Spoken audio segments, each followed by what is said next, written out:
brought to you by Brass and Unity. We make wearable conversation starters. Our new Buddy Check packs are available now. Grab one and check on one of your closest buddies. They may need it now more than ever. Go to brassandunity.com, use the code UNITY, and get 20% off. And let's all heal together. And brought to you by Combat Flip-Flops. Bad for running and even worse for fighting. Combat Flip-Flops are your ticket to the unarmed forces by providing you with military-inspired quality footwear for men and women. To help support the podcast and in support of women in developing countries, head over to combatflipflops.com and become a part of their unarmed forces today. Be sure to use the code UNITY at checkout and get 25% off. And brought to you by GFDA. Good fucking design advice. The voice in your head and the foot up your ass. GFDA makes prints, drinkware, and apparel for people who want to do their fucking best.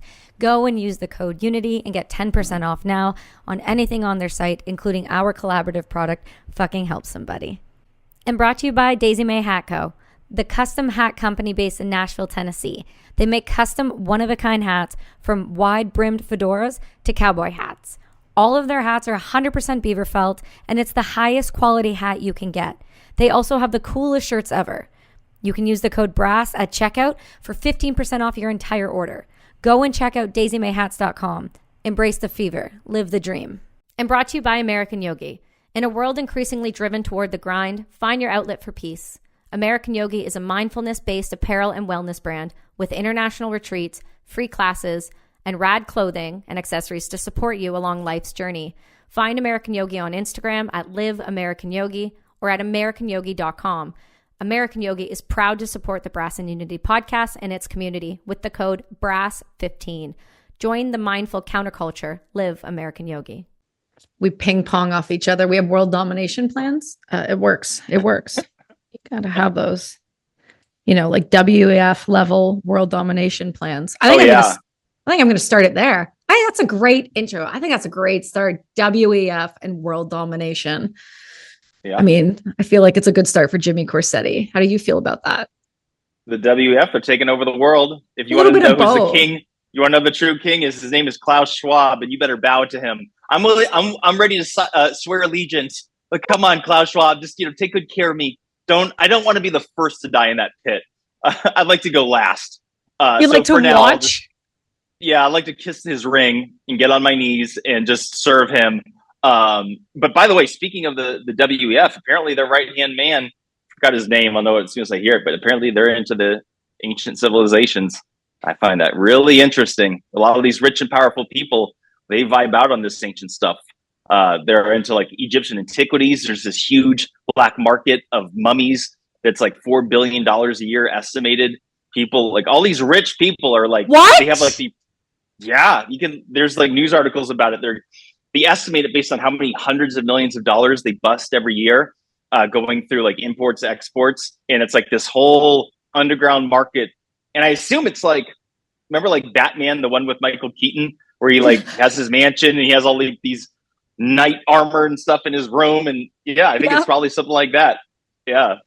Oh God, that's the best intro ever. That's going to get us banned on YouTube for sure. Okay, hold on. So many things I want to touch on there. If you guys aren't paying attention, this is Jimmy Corsetti. I don't know how to describe what you do because you're so much more than a YouTuber. You're so much more than a veteran. You're so much more than somebody that is awakening the world to what does it all mean?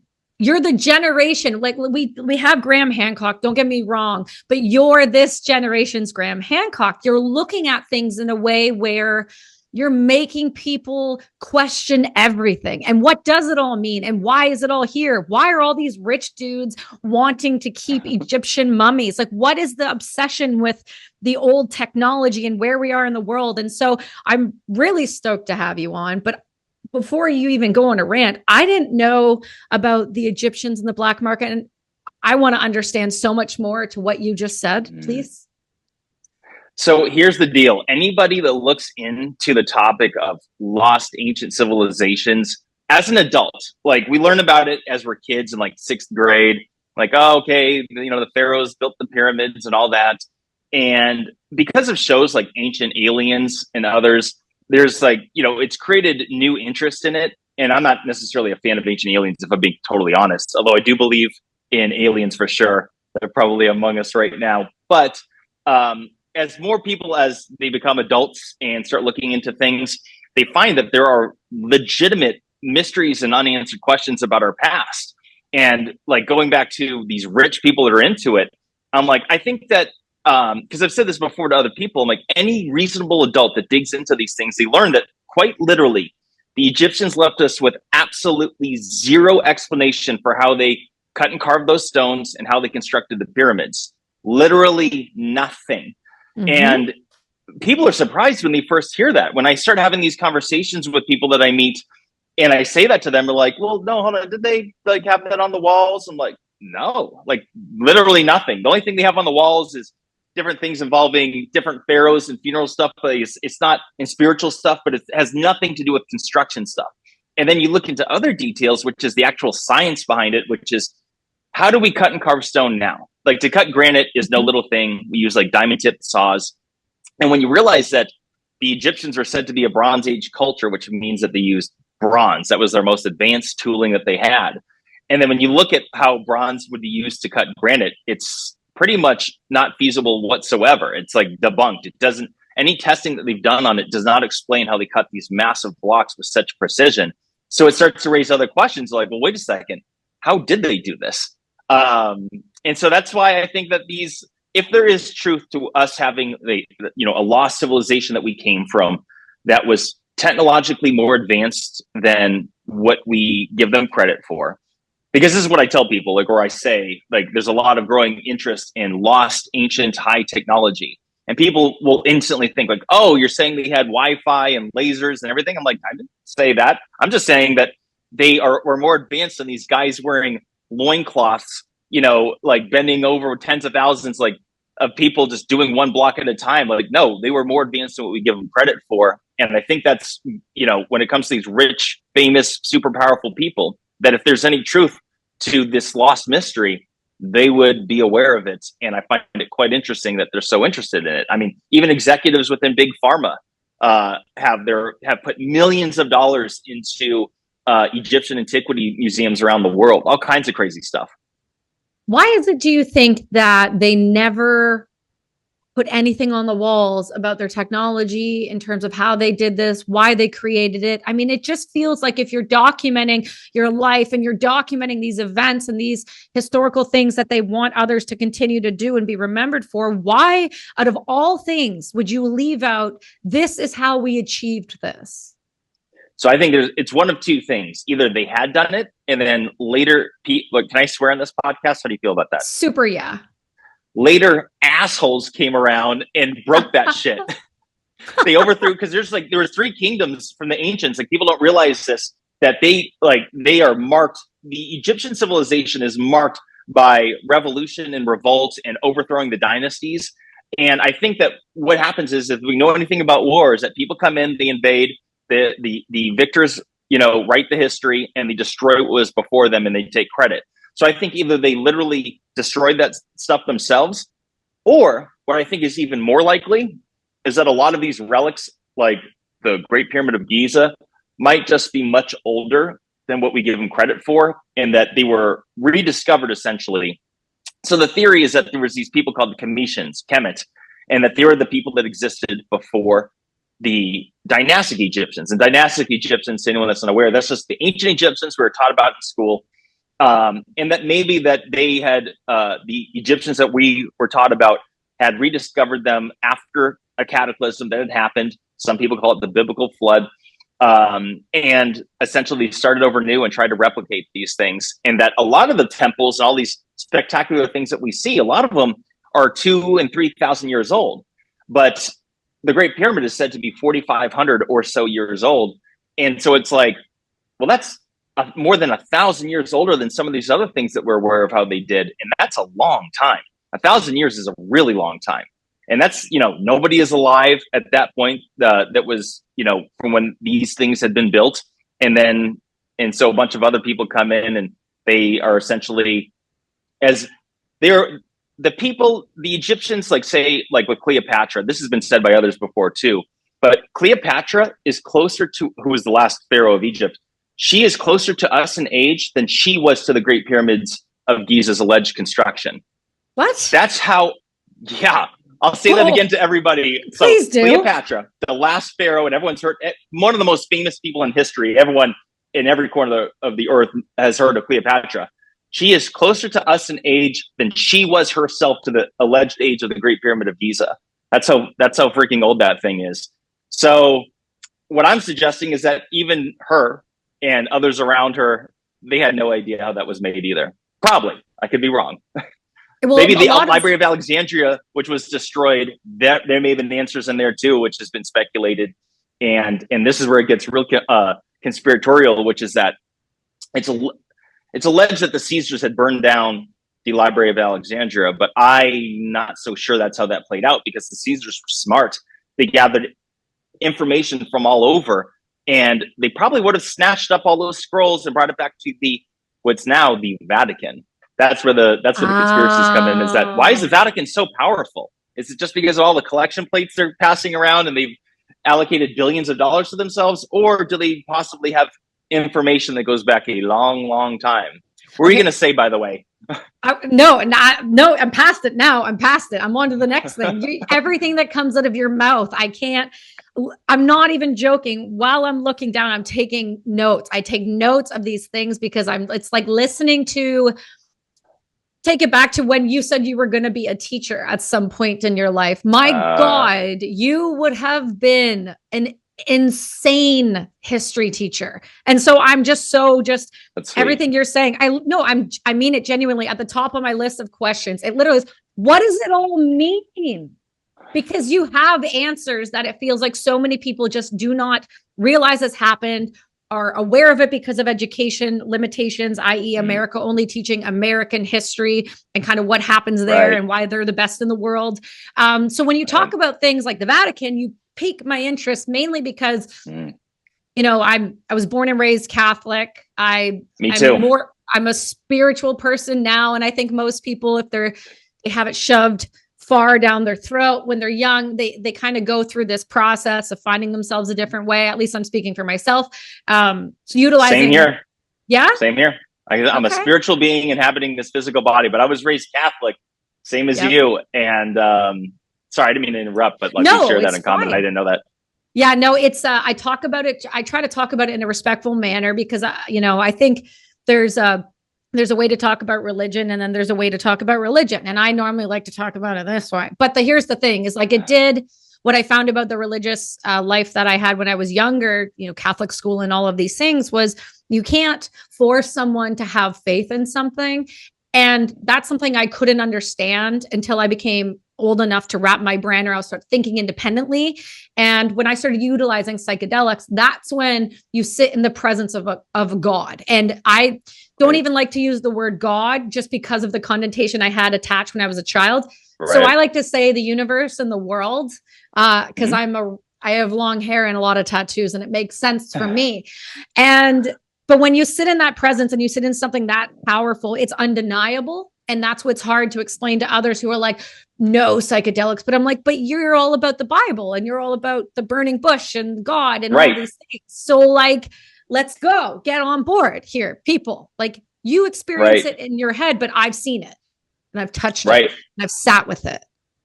I'm with you. By the way, so you say universe, for God, because I'm the same way. I don't like to use the word God either, because people think individually there's this connotation to it. So I either say universe, or the word that I've been using for the last few years is the source. I say that I am one with the source of all that is, and the source of all that is one with me, because it's true. We're literally made up of this universe, and wherever all this came from, this stuff, the matter itself, existence itself, you're one with it. There's no separation.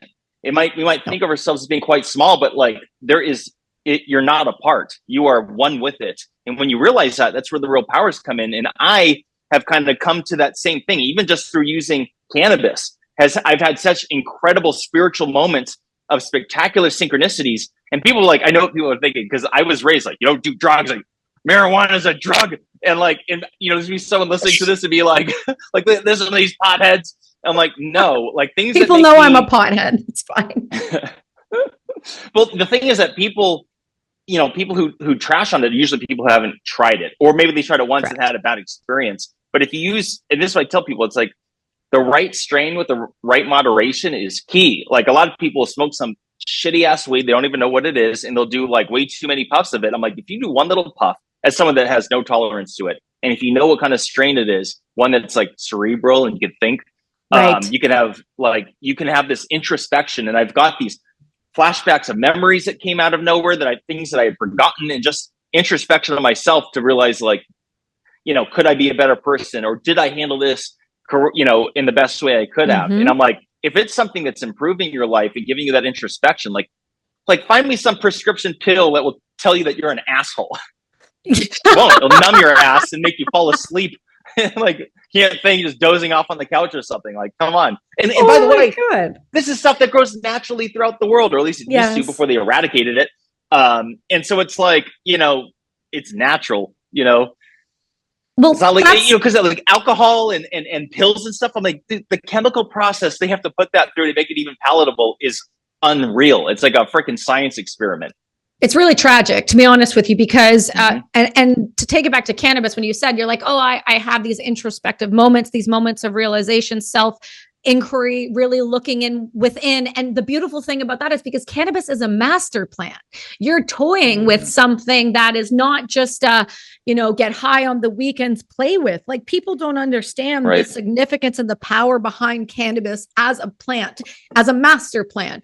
And it holds just as much as psilocybin. And it's like Mama Aya at the top, cannabis, psilocybin. And these are kind of like the grandchildren that you mess with, you play with before you go sit in the big leagues. And here's the thing about that. You can have all of these beautiful moments with cannabis. You never need to go further. For some who want to work on certain things or dive into themselves or really just sit with the medicine, that's amazing. Move forward. I recommend going towards it if you're hearing that calling to it, because it is a game changer. The way that you think and the way that your brain works, the way that the connections are made after you experience psilocybin, it's like fresh snow on top of those neurons. And it gives you the opportunity to change the way your brain actually physically works. And that can heal people in a way, and it is frankly the thing that's going to save the veteran community and the first responder community from itself.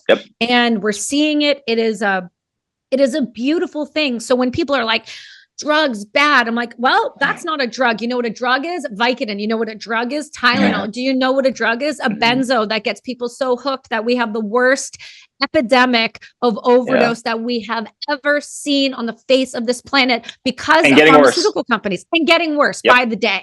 I know the way these types of people think, and here's the best part, because before it's like all anecdotal, where people are like, hey, my life improved after doing a psilocybin trip. But now it's different, because some people, they're always like, trust the science. I'm like, perfect. So you should look at these studies done by Johns Hopkins. I'm sure you'll trust them, right? And like, they're finding, veterans and people with PTSD. And it doesn't have to be veterans, people, sexual assault victims and everything else, childhood abuse. And there's so many people in these verified studies that have one small dose and have been like essentially cured of their addictions, as well as have got unbelievable alleviation in their suffering from one dose that lasts. It's not like I'm better because I'm high right now. No, it's that it unlocks and I'm not going to explain this well, but like changes the pathways in your brain and allows for actual improvement. Whereas like these pills don't fix anything. They just like delay things and keep people where they're at. No. It's sad. So yeah. It's sad, really. It's heartbreaking. But what's great about, like I said, being able to talk to you about all different topics is you are a well-versed individual on a lot of different things. And whether it's because you're a veteran yourself and you've served in Iraq, I know you don't like to go down that road, and we do not have to. So no, we should, because I told people a couple of years ago that I was going to make a video about my experience, and I never did. And people keep I see people in the comments following up, like, when are you going to make that video? I'm like, so I felt like today would be like a great day to talk about it. Let's do it. I'm down. Listen, I mean, two veterans sitting in a room, nothing can go wrong here at all. Nothing. So yeah, nothing. Why'd you join, dude? Okay. So it's because of 9/11. I was a senior in high school in 9/11, and I was profoundly affected because being a senior in high school is a very impressionable age. Like, you're becoming an adult, but you're still kind of an adolescent. You're not an adult yet. Your brain is still developing, but like you're smart. You feel like you know everything. And so my father was a Vietnam veteran. Both my grandfathers were World War II veterans. And I saw too many movies as a kid, you know, the Black Hawk Down and everything else. And I saw this and I'm like, oh my God, I was heartbroken. But I'm thinking to myself, I was so inspired by United Flight 93, the people that stood up and fought back and said, you know, let's roll. And so then there's the whole excuse to go into Iraq, which let me just say right now, and some people don't want to hear this, but I'll get into this as we go. But like that was what I know now is that was a lie. That was not justified, that invasion. But let me just pause that right now and I'll explain to people why I say that. But at the time, I was like a supporter of George W. Bush and the invasion. I'm like, this is a good thing because I was going to enlist right after high school. But I ended up having a knee surgery in my senior year and a couple afterwards. So that delayed by a few years. And then, so fast forward a couple years after high school and I'm working on ATM machines. And I had this partner, we were driving around the valley. I live here in Phoenix and we were going to ATM machines all day. And this guy, his name was Ali Al-Tahimi, and he was an Iraqi refugee, but a refugee from the late 1990s. So what a lot of people don't realize is that the Iraqi people, particularly down in al-Basra, which is southern Iraq, tried to overthrow Saddam in like 1997, 1998. And they were doing well until Saddam sent down his Revolutionary Guard and tanks, and he ended that quick. And so what they did was they send his Revolutionary Guard to each household and snatched up the eldest son from every household in that town. And they were never seen or heard from again. And that included Ali's older brother, who was 17 at the time. And he told me, he's like, my brother, he didn't fight anyone. He didn't do anything. And he's like, Saddam killed my brother and I'm going to go enlist. So he's an Iraqi refugee who's living. So let me actually back up. His parents had basically smuggled him and his other siblings out of the country, basically said they were going to go on a pilgrimage to Jordan. And in the process, went to the United States and never came back. And so here we are invading Iraq and he's like, dude, I'm going to enlist. He's like, he hated Saddam. And so this is more and more reason for me to support the invasion. Cause I'm like, Saddam is such a tyrant. And that's the truth. Like that hasn't changed. That guy needed to go. And my God, his sons were even worse. The stories of these people were so bad. And I remember being like really touched based on all these stories. Like he was telling me like, as like a fourth grader being in the street and there was like gunfights. And he saw this older guy right in front of him get his literally shot in that dome and brains flew right in front of him. And he saw that as a kid. This guy's like that too. He's an Iraqi. The terrorist whisperer. Same. Dude, that's like. Dude, he's telling me stories about running through the fields while they're just committing genocide. Horrendous, like so bad. So I'm like, I'm conflicted because it's like, man, they had to go. But as far as invasion justification, here I was in my early 20s, convinced that like this is a good thing. That like, hey, come on, this is like we're getting rid of modern day Hitler here. Like, of course, war is justified. I had plenty of friends that were liberals that were like don't do this, don't go into Iraq. And I remember like arguing about it with them and debating it and being like, are you kidding? Like this is someone's got to do something here. You know, he's not going to stop.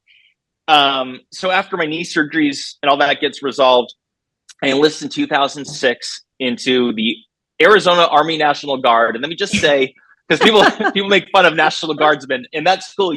I was no badass. I wanted to go.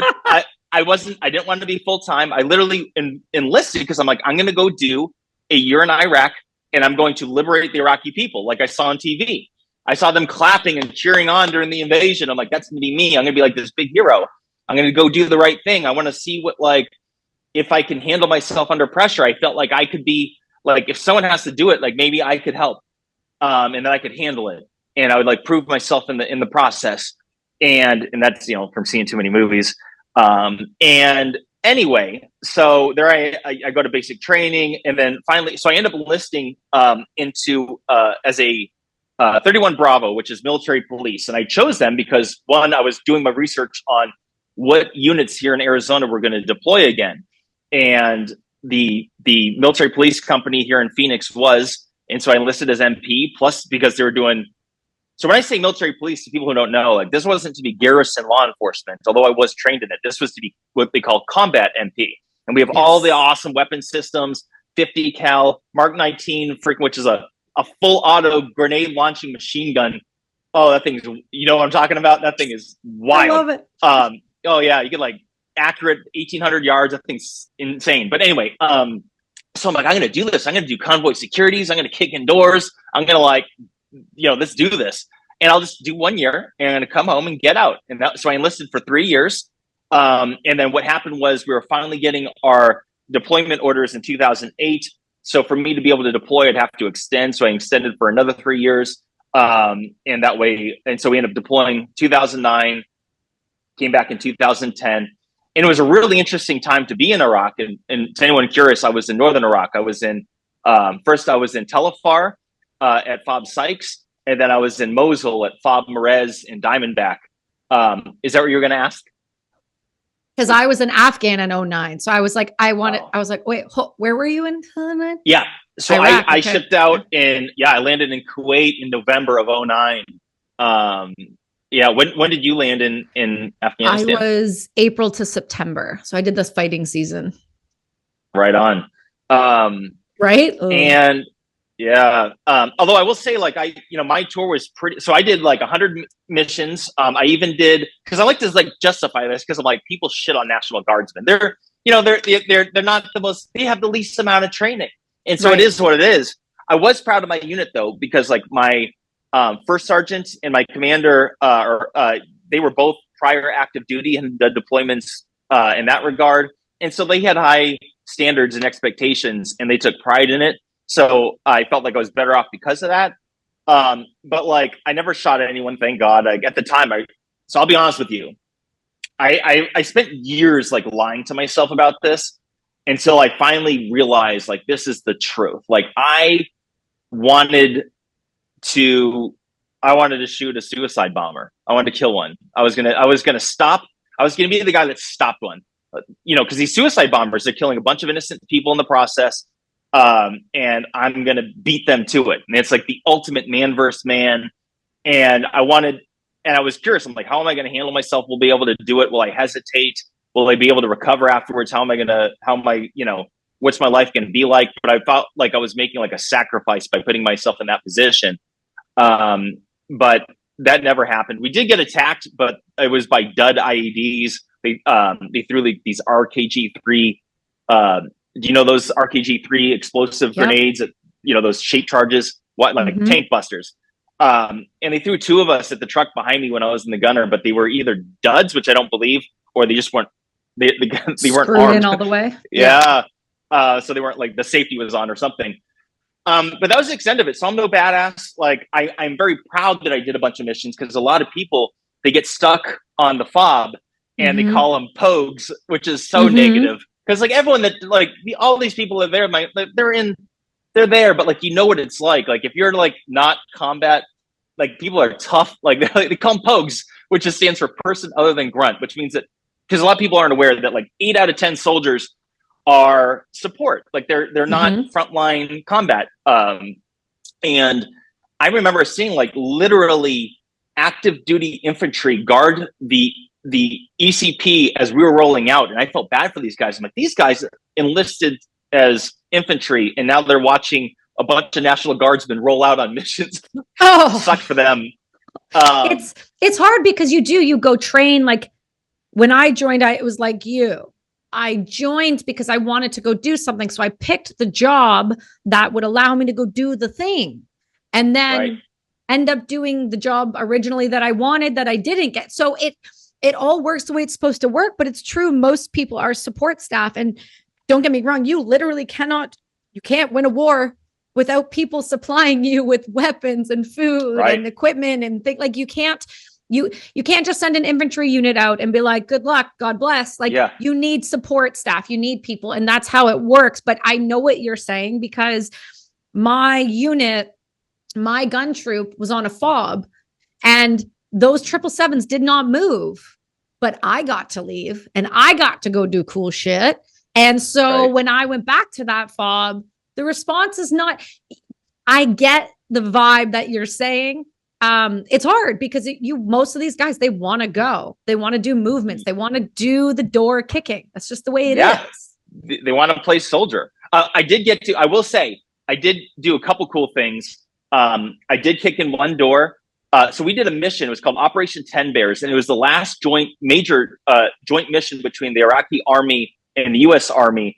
And this was in 2010, and this was along the Syrian border. And basically, there was a lot of issues going on with Turkey and Syria and the Iraqi and the government, in that it involved like cigarette exports and stuff, and the countries were at odds with each other, and we were trying to like stop that.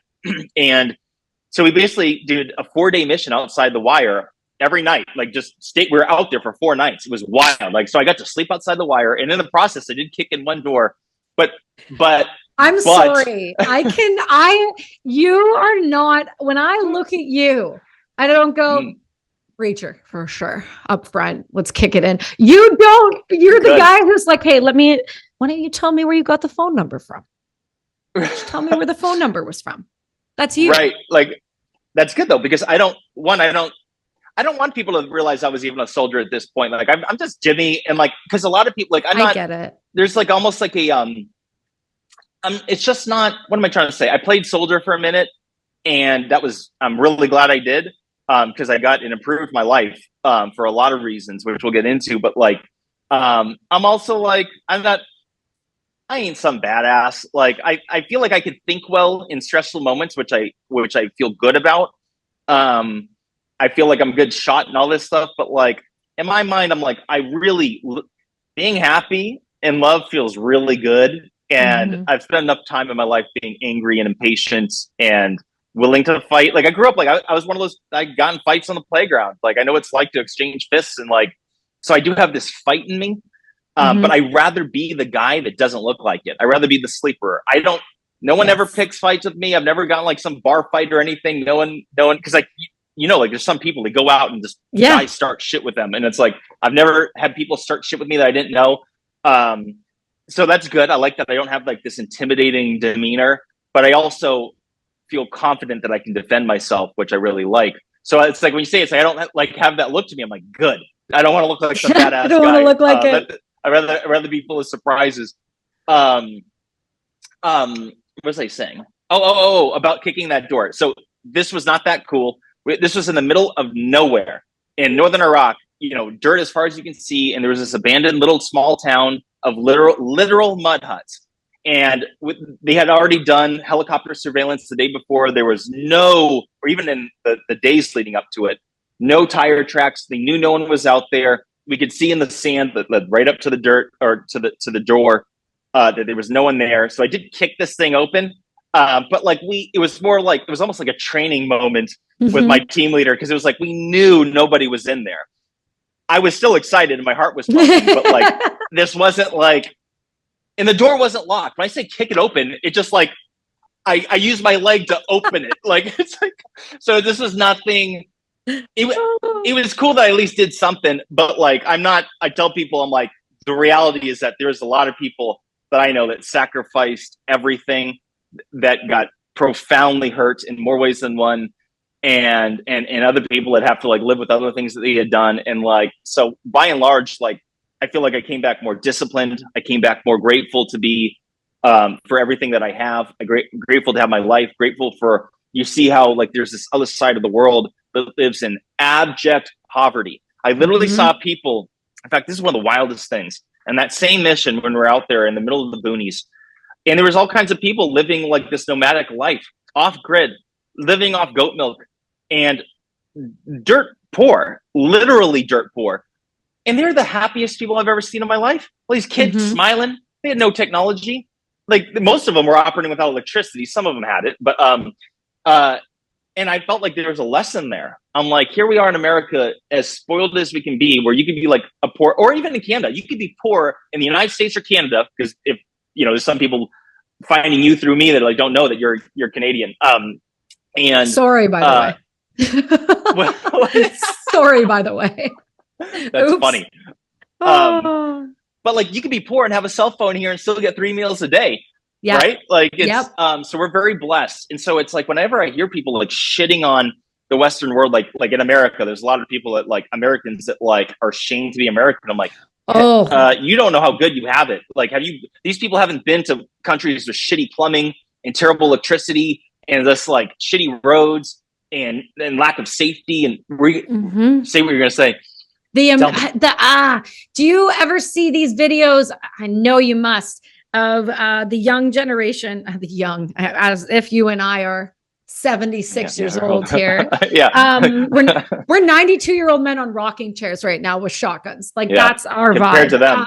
Compared to them. But what I was going to say to that is these videos they do, and it's like, what's the worst thing that's ever happened in America? And it's like a UC Berkeley student who's like, it's sad when June 19th isn't talked about more. And I'm like, they're like, or what's 9/11? And they're like, what's 9/11? And I'm like, I can't cope with, I cannot cope. I do not do well when I hear young people say things like, what was 9/11? Why did it matter? When I hear individuals say, well, you know, America is the most racist place in the world. And then I talk to a gentleman named Mohammed from France who's Black, and you find out what race equality really looks like in France. Like, I mean, we talk like America and Canada are these prison cells where we have nothing and no one, and we're in the barren cold and everything is horrible.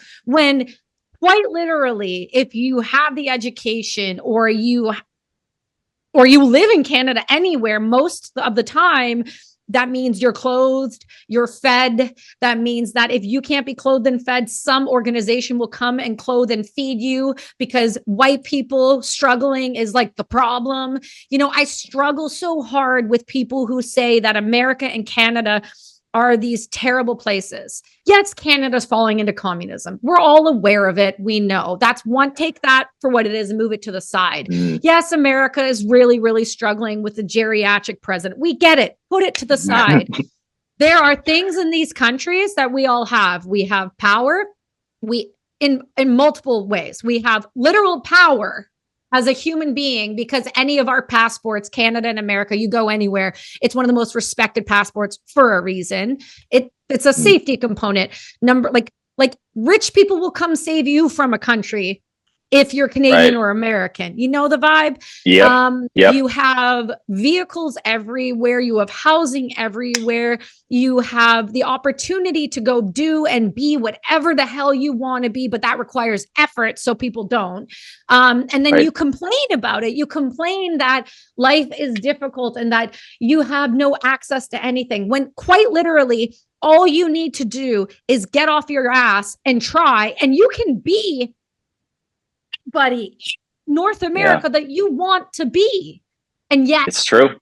That's not good enough. But when you go to Iraq or you go to Afghanistan and they have no running water, no security, they live in a compound, they are living off inside the compound with their animals. Their kids are barefoot and happy, and they will share every last drop of tea, every piece of food. They will hide you from the enemies. They will do more than a Canadian and American will do for its own neighbor.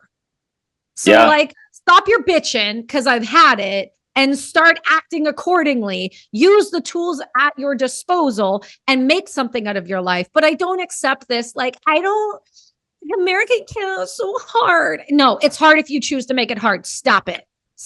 Right. Your privilege. The issue is that it's through lack of life experience. Like, going back to my point, like, these people haven't traveled. Like, they don't know. Like, they're, and I'm not saying this word to be name calling, but they're ignorant. They don't know. They don't know any better. And going back to your point, it's like, we're living in a victim. Yeah.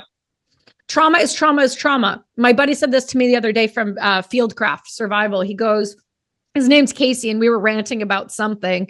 And he goes to me, he's like, Miss Kelsey, because he's like real Southern, and he talks to me like this. And he's like, Miss Kelsey, I don't know what your trauma was, but if you stepped on a butterfly and that broke your world, then ma'am, that is your trauma. The worst thing that has ever happened to you is the worst thing that's ever happened to you. So of course there's going to be levels. Right. And people don't seem to realize that, like, and I really have been inspired by David Goggins, and I'm sure you have as well, which is that, like, suffering, Like it's required, it's necessary, and it does make us stronger. And it's what you do with it. Like, we've all suffered. We've all been screwed over by somebody. We've all been hurt by somebody. Some of us, you can say worse than others. There are levels. Like, I'm not going to pretend there aren't people who have suffered far more worse than I have. But the reality is that, like, it's what you do with it. And this is part of life. Like, it's to live in a completely pillowed, comfortable life. You will never know how good you have it. Like, if you don't experience bad times, how do you know what the good times feel like? And it's like the little things in life that feel so good, but you wouldn't even know how good. You don't know what it is without the perspective of the other end of it. Well, and going on deployments, and I'm so glad that you were, and thank you for giving me the space to talk about Iraq with you. That is really beautiful, because I know it's not something you do talk about. So I'm going to pry a little more, because that's what I do. So thanks for holding space for that and being willing, because a lot of people that listen to this show, they're 86% men and they're 86% American. And a lot of them are vets, and they need to understand that. And this is kind of where the strength lies in what we do on this show, is they need to understand and see other guys that have made it out successfully and done something that had nothing to do with the military or guns. Like, I know Delta operators who will never own a gun a day in their life again, because they go, anytime I had a gun, if it was pulled, that guy's getting something in the face. Like, it's not like, oh, I'm security. It's like, if I'm pulling a gun, someone is dying, and period, no questions asked. And so they need to understand that there's life outside being a contractor. There's life outside being a special operator. You can literally go and create the life you want, and you can do it the way you did it. And you've done it so differently too, right? You've done it very so unconventional. Profoundly. Yes. This is the thing. People need to realize that, like, they gave us the skill sets, which is the discipline, routine. Those things are so incredibly important. The value of one being in shape, healthy in body and mind, because they go hand in hand. But, like, the discipline aspect, which is that, like, if you need to know an answer, you know how to go find it. Like, and you got to hold yourself accountable as well. And whether it's, never mind even just like the fact that we can get like a free education, basically, but like, you can do anything. Like you were saying at the beginning of this conversation, you can do anything you want in this life. But a lot of people don't seem to realize that. A lot of fellow veterans that I know, they think that, oh, I'm not qualified to do anything else. Like, no, that's not true. Like that is not true whatsoever, actually. And I think this is one of the things, like with a lot of veterans suffering from depression, I feel like the reason, well, there are many reasons, but I feel like one of the reasons, as well as the cures, involves a sense of purpose. Like, it's so bizarre to admit that 100%. When I was in Iraq, so this is weird. So when I was in Iraq, at that time, I believed that what I was doing was justified. I hadn't woken up to the fact yet that I shouldn't have, that I was an invader in someone else's country at that point in time. I thought I was doing them a favor. And so at that time, and I was 25 when I was there, I slept better than I probably ever have. I felt so content. I felt good. And I got such a sense of rush going outside the wire and on a mission, thinking I was, it's this excitement. I felt like I was defending people that needed help. And because of that sense of purpose, I felt contentment. And I feel like a lot of people get out of the military and they thought that it was going to be different. They thought they were going to be respected. They thought they were going to be treated differently. They thought that they were going to have more opportunities than they do. And they've been left without a sense of purpose. And this is what I tell people now. Someone else had told me this, but purpose fixes everything. It will earn you money. It will make you better with women. It will give you a career. It will get rid of your depression. If you have a sense of purpose that you wake up for every day, and this is where it gets tricky, because a lot of people, the hard part is figuring out what your purpose is. A lot of people think they have to do something so big. They think like, oh, Jesus, if I'm not here, you got someone like Elon Musk, creating a car company and sending rockets to space as a civilian. Populating the world. Yeah. Single-handedly. Yeah. How many kids has he got? Yeah. And so people like, oh, I'm not doing something big enough. I'm like, if you're doing something to improve the world in any capacity, whether it's improve other people's lives, whether it's as a teacher, whether it's anything, providing some sort of service for anybody. Like that could be that is a sense of purpose, as long as it's something that you enjoy. And I'm somebody that's been very philosophical. I go down looking at the philosophies of others, like Joseph Campbell, that said, if you love what you do and you do what you love, it's not work. And that's what people need to chase. If you can find a way to make money doing that, if it's something you enjoy, it won't feel like you're dragging your ass to go to work. And I feel like for people, this is the big secret. It's like, you got to have a sense of purpose. And if you do it, it'll fix every single thing in your life. It's just the hardest part is people just not realizing that. Yeah, they don't realize it. I don't know if it's because, and I think I went through this process too when I got out. So you were 25 when you got out, or you were 25 in Iraq?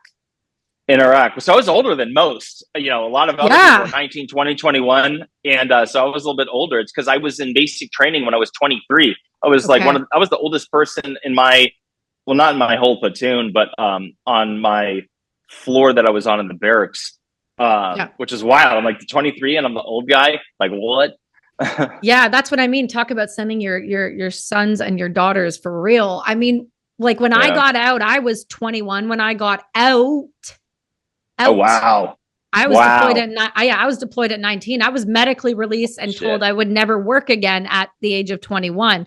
And so when they say things like that to you and you transition out and you are left with no purpose, that's a real thing for me, where I get really upset, because that's a preventable thing that you can fix that. You can fix that so that when people leave, whether you've given them a class or a tool or someone to talk to, you brought a speaker in, and America is working to get better at this, because I know a lot of individuals, friends of mine, who go and talk to these like transitioning out classes, and they're working to be like, hey man, you don't have to have a university degree. You barely graduated high school, but these are the jobs that you can go do. You can start your own thing. We're all so driven. We're all A-type personalities. Most of us that join the service, we all have a personal like burning flame that could drive us if we accessed it properly or knew how to. So the least that we can do is try to show people that you really don't have to have had a master's in something to go achieve something. No. I barely graduated high school. And like, look at me over here. I'm sorry, but like, please, it can happen if you want it. It's a scam that they sell that it's big education. They're trying to make you think like, this is what I was taught. It's like, oh, you have to get a degree. Yes. It's like these check boxes in life that you got to check these boxes off and you will have a happy, successful life. And that's one thing. So I get out of the military, I go back to school thinking I have to. And I have this job I didn't care for, and I was applying at other places. I couldn't get anything. So let me go back and get a master's of business administration. And it was midway through that program that I became super depressed because I had no purpose. I felt like I was chasing this corporate career. I was like, okay, I'll become a corporate manager and make my 6 figures and life will be good. And then I'm realizing like I was as unhappy as I could possibly be. And it's like, whether it's like Elon Musk and all these other people, it's like, you do not need in education. In fact, it's bullshit. I mean, if you're going to become a doctor or a lawyer, that's one thing. But surgeons need to cut human bodies. They better memorize something. Yeah, it's like what you need is a specialty. What you need is something that, and then train in that, and whatever it is that your interest is and that you're passionate about, that you enjoy, something that's fun, you can monetize it. And through the internet and everything else, like this is something that it's changed the entire world. And we're seeing that, like, so for me, like I tell people, don't go to college anymore. I'm like, unless there's something very specific that you want to do, don't do it. Because like I regretted that big time. In fact, I've never been a fan of school. And some people, when they find out I have a master's degree, they're like, oh, you're like, you're one of these, you're like the smart guy or some shit. I'm like, no, I bullshitted my way through that whole fucking program. I don't care. Like, I hate studying. And that's just something I enjoy. Like certain courses I was actually good at, but other ones I'm like, oh my God, I'd spend more time trying to bullshit my homework assignments just because I couldn't stand it. It was miserable. And so, yeah, like telling people like, you got to find your purpose and what you're passionate about. And if you don't know what it is, here's how you do it. You got to experience new things, try new things, mingle in different groups of people, take up some hobbies, play around, do something you haven't done before. And that is how you'll find it. And that's the thing. A lot of people, like, we're creatures of habit and routine. We do the same shit every day. People go to the same damn grocery store, the same restaurants, or the same thing off the menu. you know, they hang out with the same people and they just live this life of just a repetitive life with nothing new, and they hardly ever have new experiences. Not everyone is like this. Most people are like this. And if you live that, you're not going to figure out, you don't know what you don't know. And if you try something new and hang around some different people, all of a sudden, all these doors and windows that open that you didn't even know existed.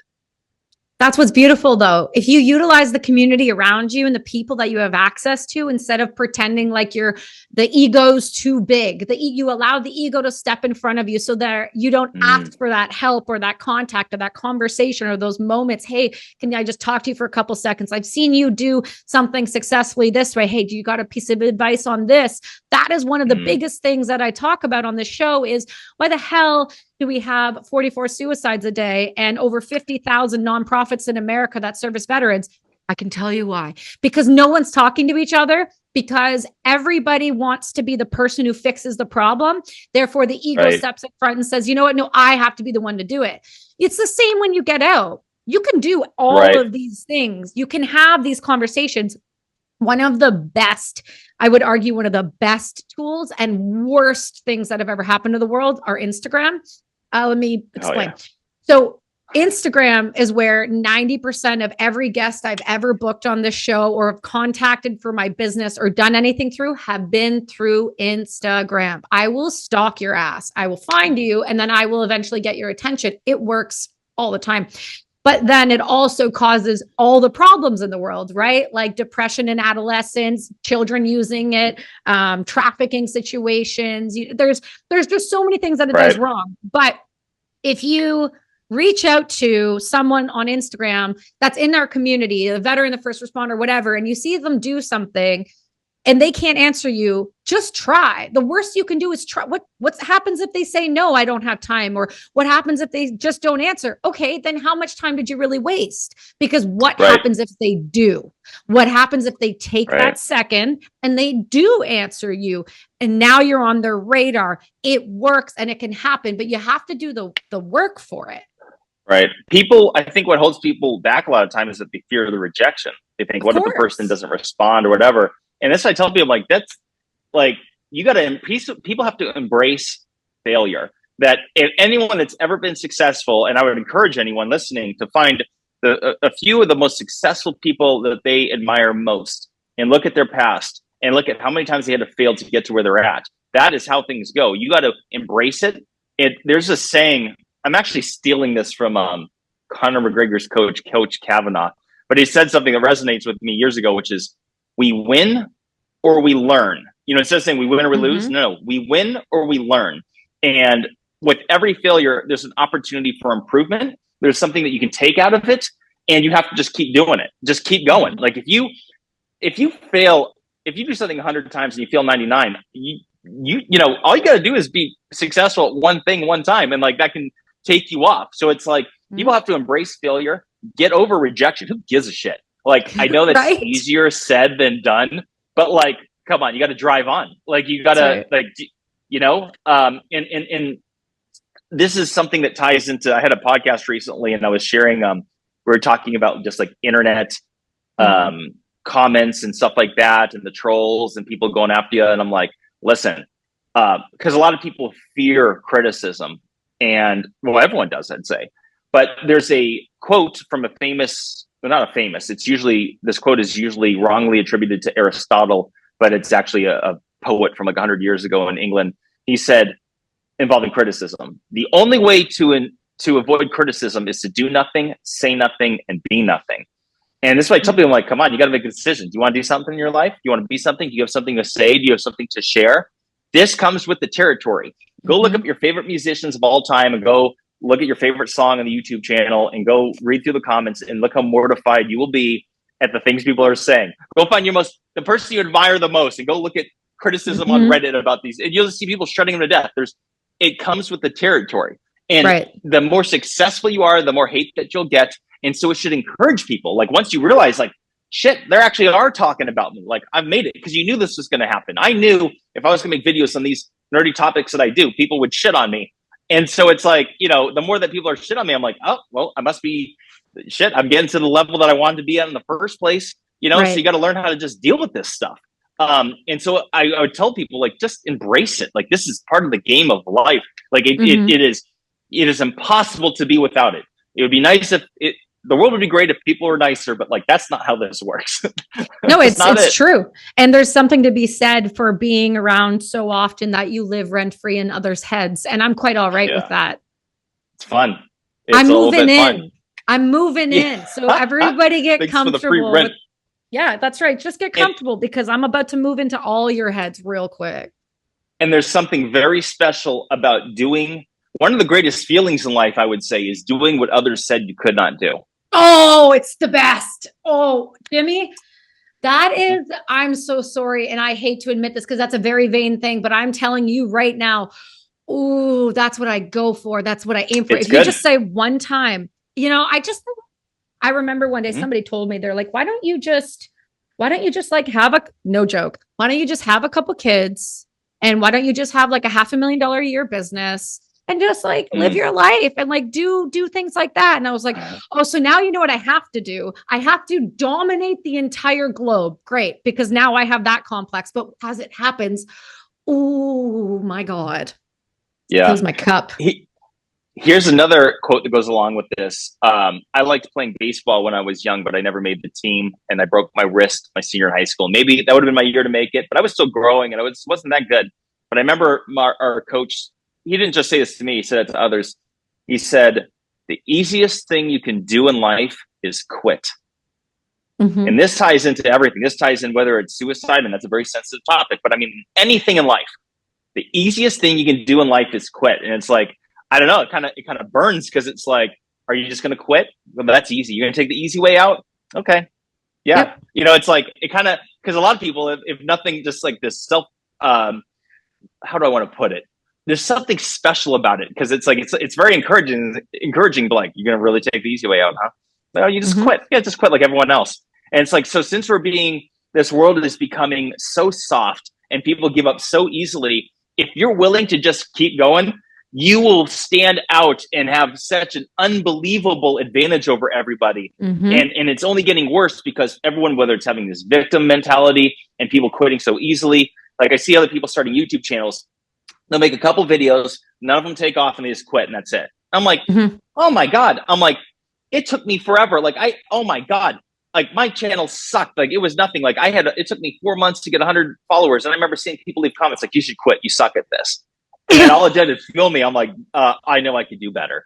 And so I'm going to. And so it's like, but a lot of people, they don't realize that if you just don't give up, if you just keep going and you learn from your mistakes, got to look a little bit at what the criticism says here and there, as long as it's like, if people insult me, I won't listen to what they have to say, but sometimes people will literally tell you the truth and just embrace it. And ignore the haters, but like embrace a little bit of what you could do better, because you could always do something better. Like, excellence is not a skill set. Excellence is a attitude. It is literally taking that extra time to like, I could be a little bit better here, maybe a little bit better there. And that's what excellence is putting in just a little bit more effort, and then realizing what's like, do I truly believe that this is as good as it could be? Or could I be a little bit better and take that extra 10 minutes? Like, I know I could fix this a little bit. Maybe I should re-edit this a little bit, but you don't want to, because you're already done and you're already at your deadline. You feel like should be it.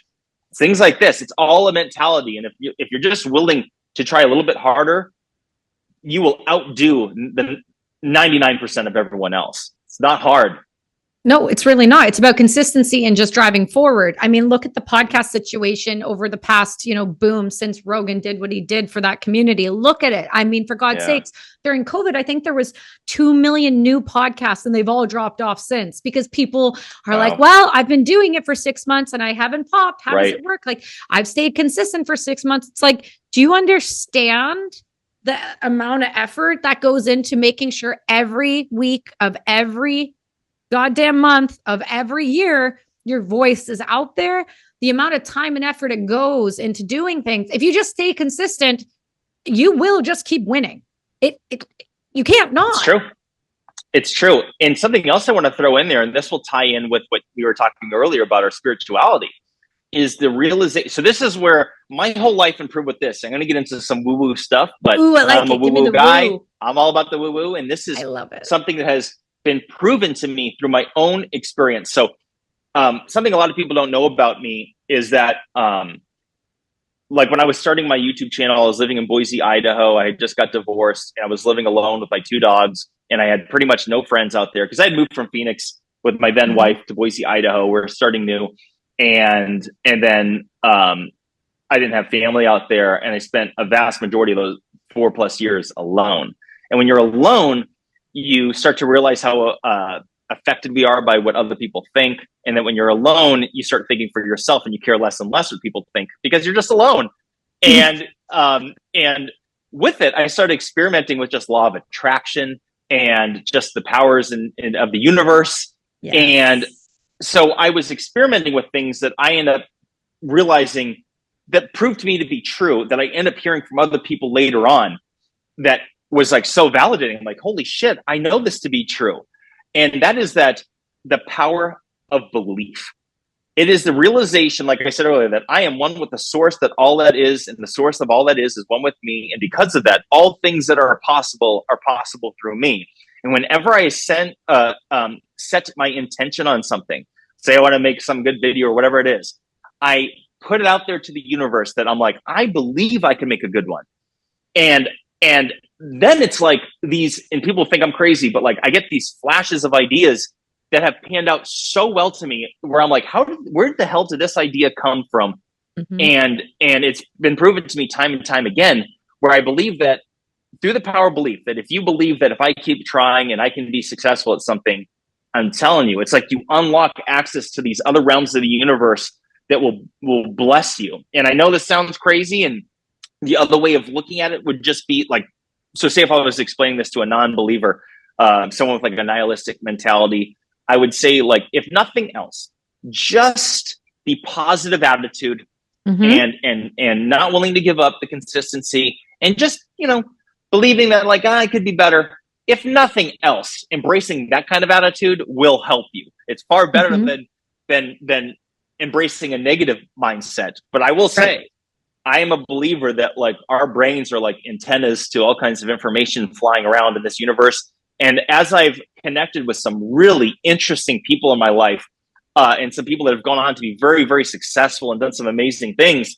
they've said the same thing that I've said. It's like literally that power of belief, and that they've manifested things in their life. And it's just, once you experience it, it becomes easier. And I think this is what it says in the Bible. And I'm not like some Bible thumper. Like I told you, I was raised Catholic and I dumped that. But it does talk about how there's this passage in there that talks about how people who have everything will get more, and people who have nothing will be taken away. And it sounds very cruel and it sounds very shitty. But what I think the true interpretation of that is that those who have manifested and believe can get more. And those who basically think that nothing good is going to ever happen to them, those who think that like, oh, I can't do that, other people can have that, but I'm not good enough. Well, because you believe that, that is what is true. It's just like Confucius had said, those who believe he can, and those who believe he can't, cannot. Something I'm paraphrasing that. But I don't know. What are your thoughts on this? No, oh my God. Power of manifestation, and I live by it. Okay. I live by it. I'm not exaggerating. Okay, I'm gonna tell you everything. Okay, you ready? So I'm ready. That started for me when I started down the psychedelic journey. And that really got to that point where I was at, where I spoke about it on Lex Friedman, and I told about my first ayahuasca journey and why it was so powerful, because it turned a light switch on again in me, right? It also took physical pain and trauma away and healed things that needed to be healed. But what it did was teach me that the power of my mind is insanity. And if I just listened for a second instead of listening, because I still have, it's taken a back seat, and it comes out when I tell it to, and no other time, which I know people are like, you're nuts. I'm like, no, we all have these voices. I don't care what anybody says. You don't want to admit it. That's on you. But I had that voice. It's like in my book, he's the PTSD voice. It's the thing that says, fuck you, sit down, bitch. You cannot do a goddamn thing. And that's what it is. And that voice lived in me to the point where it was so loud that I couldn't hear anything else. So ayahuasca gave me the healing that allowed me to change the way my thought processes worked and show me the power of my own mind. So I said to my husband one day, I am going to get on Lex Fridman. This is the best example. I am nobody. I have a brand. I've had some stuff in the public eye with my jewelry company from, 17, 18, 19, like all those types of things, but not anybody that should be on anybody's radar in any sort of way. So I said, you know what I'm going to do though? I'm going to sit on it. I'm going to meditate on it. I'm going to say, this is what I'm going to do. And then I'm going to put just a story on Instagram. I'm going to tag him and I'm going to tag Russell Brand because I would like to talk to both of them. So I said, I still have the story. It was a lime green post. Simply said, I want to talk to Russell Brand and Lex Fridman. And then I left it. Didn't think anything of it. I checked my DMs and Lex Fridman messaged me. And I told my husband, and he's like, let me see. Is it like, one of those fake bots or one of those like fake people who's like impersonating him? Like, hey, I don't want you going to fly somewhere in a trafficking situation here. So he said, well, let me say it though, like online. I'm a small woman, the whole thing. So anyway, I put it out to there and I said, I literally sat there, I meditated on it. And all I asked was very simple. I am trying to do something big. I'm trying to get people to hear my voice. What's one of the biggest platforms that I can get on that will hear my voice? And I put it out there. And that was it. And I got the DM and then I got on the phone and then 2 weeks later, I was there. The thing that can happen, that needs to happen in order for those moments of manifestation and whether it's through meditation or whether it's just sitting and journaling and writing it down and then burning it, whether it's something you pray over, whether it's whatever you say out loud. When you speak, you're spelling it into existence. When it comes out of your mouth, it makes an impact to the world and a ripple that you have no clue and how it's going to impact you. But here's where people mess up. And they're like, well, these are the people that say, nothing good ever happens to me. And it never will. I'm not around them. Why would they ever know of me? Blah, blah, blah, blah, blah. All the excuses in the world. The reason it never happens for them is because they never speak it into existence. They never think of it as a thing. Like, here's me. I'm going 5 years ago. I'm going to write a book. It's going to be with the top publishers. I'm going to have it everywhere. It's going to be on the New York Times bestseller list. I'm going to get it on so-and-so and so show, and I'm going to do it. And every day I repeat myself. Every morning, I say it out loud. I don't care if anybody hears me. I don't care if I'm walking in the cul-de-sac and someone's like, what the fuck? I don't care. It's coming out of my mouth. And guess what? I can prove to you. I can watch the trajectory. I have my book coming out this year. It will be a New York Times bestseller. It is reviewed by the baddest dudes in the world. And I am going to get on Joe Rogan with it. And I am going to sit on that New York Times bestseller list for a hot minute. Do you know why? Because I did the work. I put it out there into existence and I'm going to make it happen. But you have to speak it into existence. You have to. So I 100% agree. This is something that I've done myself, and it has worked time and time again to where I'm like, oh my God. Like, and I'm not going to name drop, but I've chatted with some very interesting people, and they've said the same exact thing. Your words, your thoughts create things, and you put that into you believe it, speak it, receive it. It's true, but you have to believe it. And I think one of the tricks is to be imagining the end result. So what you should be like, say you want to be on Rogan, you should be imagining yourself sitting in front of him with your hands on that desk or table in front of him. Wearing. I know what I'm wearing, son. I know what perfume I put on that day. There you go. And all those details, I swear, like some people listening to us won't believe it. And there's nothing I can do to convince them. But I will say that like experiment with it and see for yourself, because seeing is believing. Like I can't convince anyone of this. But and if nothing else, I would tell people just embrace that positive mindset and power belief. What do you got to lose? It's not going to hurt you. But I do know that it does do something. When you put those words into existence, it does leave some sort of imprint or echo through this different dimensions or energy vibrate. Yeah, there's something. This universe is not. This is an illusion. Like if we're made up of atoms. And atoms are held together by this mysterious electrical force that binds them together, yet none of them are touching. And so essentially, if we're made up of atoms and none of them are touching, that means that this is by definition an illusion, that this is not what it appears to be through the veil of the human eyes. And people, you need the science of it. I'm like, this is clearly, I don't know if I want to use the word simulation, because I feel like it takes away from because it's more than just a computer system. Like people think of simulation, like, oh, okay, you're saying we're advertising. Like, well, no, it goes beyond that. But yeah, like I'm a total believer in it, and my whole life has improved. And I have witnessed miracles, literal miracles, time and time again, from the power of belief in speaking things to an existence. And people will experience it at the right time for them. Like, cause like this falls on deaf ears. Like if you try to preach God or something to somebody who doesn't believe, ain't gonna go on, ain't fucking in one ear and out the other. They don't want to hear it. It ain't gonna work. But if there's nothing else, it's the power of belief and visualizing the end result that you want. That is where good, I don't know. I've experienced it time and time again. I don't know how else to say it. Well, I know personally, when I was a fighter, I used visualization. That was something my coaches and I used when it came game time. Like when it, there's something about getting kicked in the face. You learn really quickly you don't like to be kicked in the face. And so for me, since about the age of 4 to when I stopped fighting at 19, that was a tool. That was the thing that we used. Even when I was 6, my coach, we would be sitting down. We're like, who's going to win? I'm going to win. How are we going to win? This is how we're going to win. What's it look like up there? It looks fucking awesome up there. What's up there? That medal in my hand. What color is that medal? That medal is gold.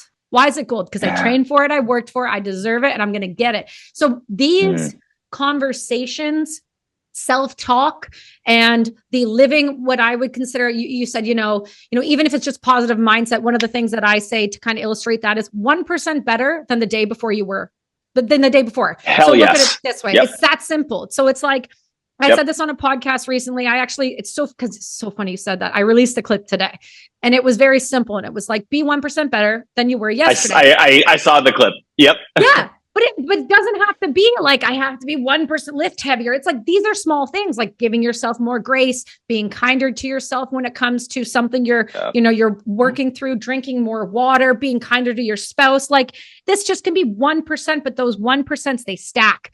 And that goes into everything else, like manifestation, that goes to energy, that goes to putting yourself out there. And my husband jokes, he finds this comical at best. He goes, listen, I think it's probably best that you just keep traveling forever. And I go, I'm sorry, try that again. And he goes, no, let me explain. Because every single time, and anybody who's been around me for the existence of my company will say to you, every single time I walk into an airport or I get on a plane, there'll be one thing that I can guarantee about that flight. I will have run into somebody famous. I will have sat down or been sat with somebody who's famous. Or I will have lunch in the lounge with somebody who is famous. And do you know that every single time I have been in an airport that's been for a business trip, it happened to Bert Kreischer like a month ago. He was in Vancouver doing a show. And I wear hats, as you can tell. I'm a hat. I don't have a top of my head. That's a killer hat. I like that hat.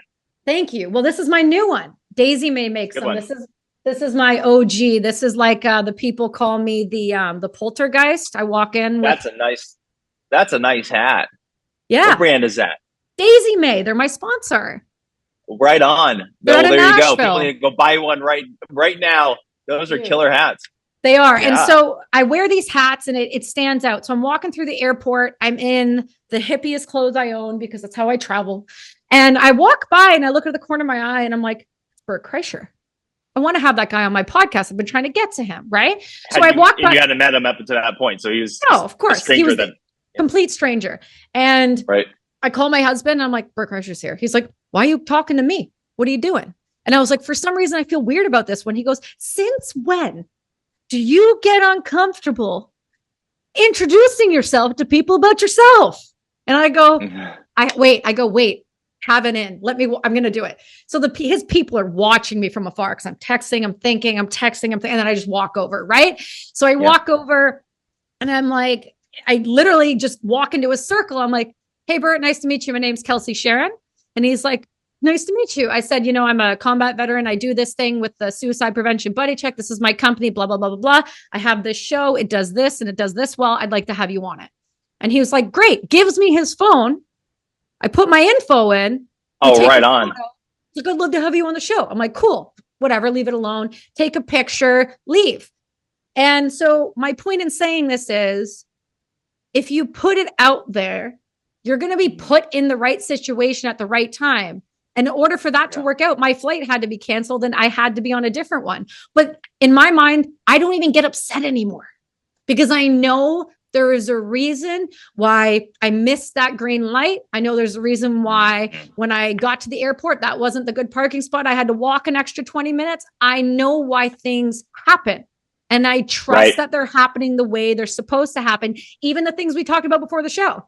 I trust that there's a reason that everyone has to go through what they have to go through, do what they have to do, because it will get them to where they're supposed to be. You just got to trust in the world that way, man. Right.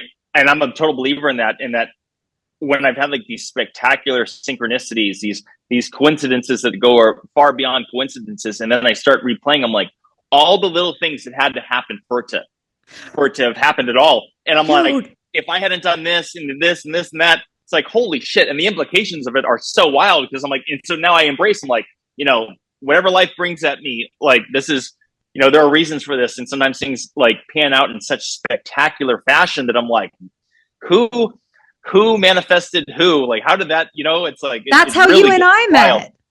That's how you and I met. You and I met, and it's good to give a shout out because I love Phil. Phil's one of my favorite people in the whole world. We're starting a podcast together. Yes, Phil Demers and I are starting a podcast together.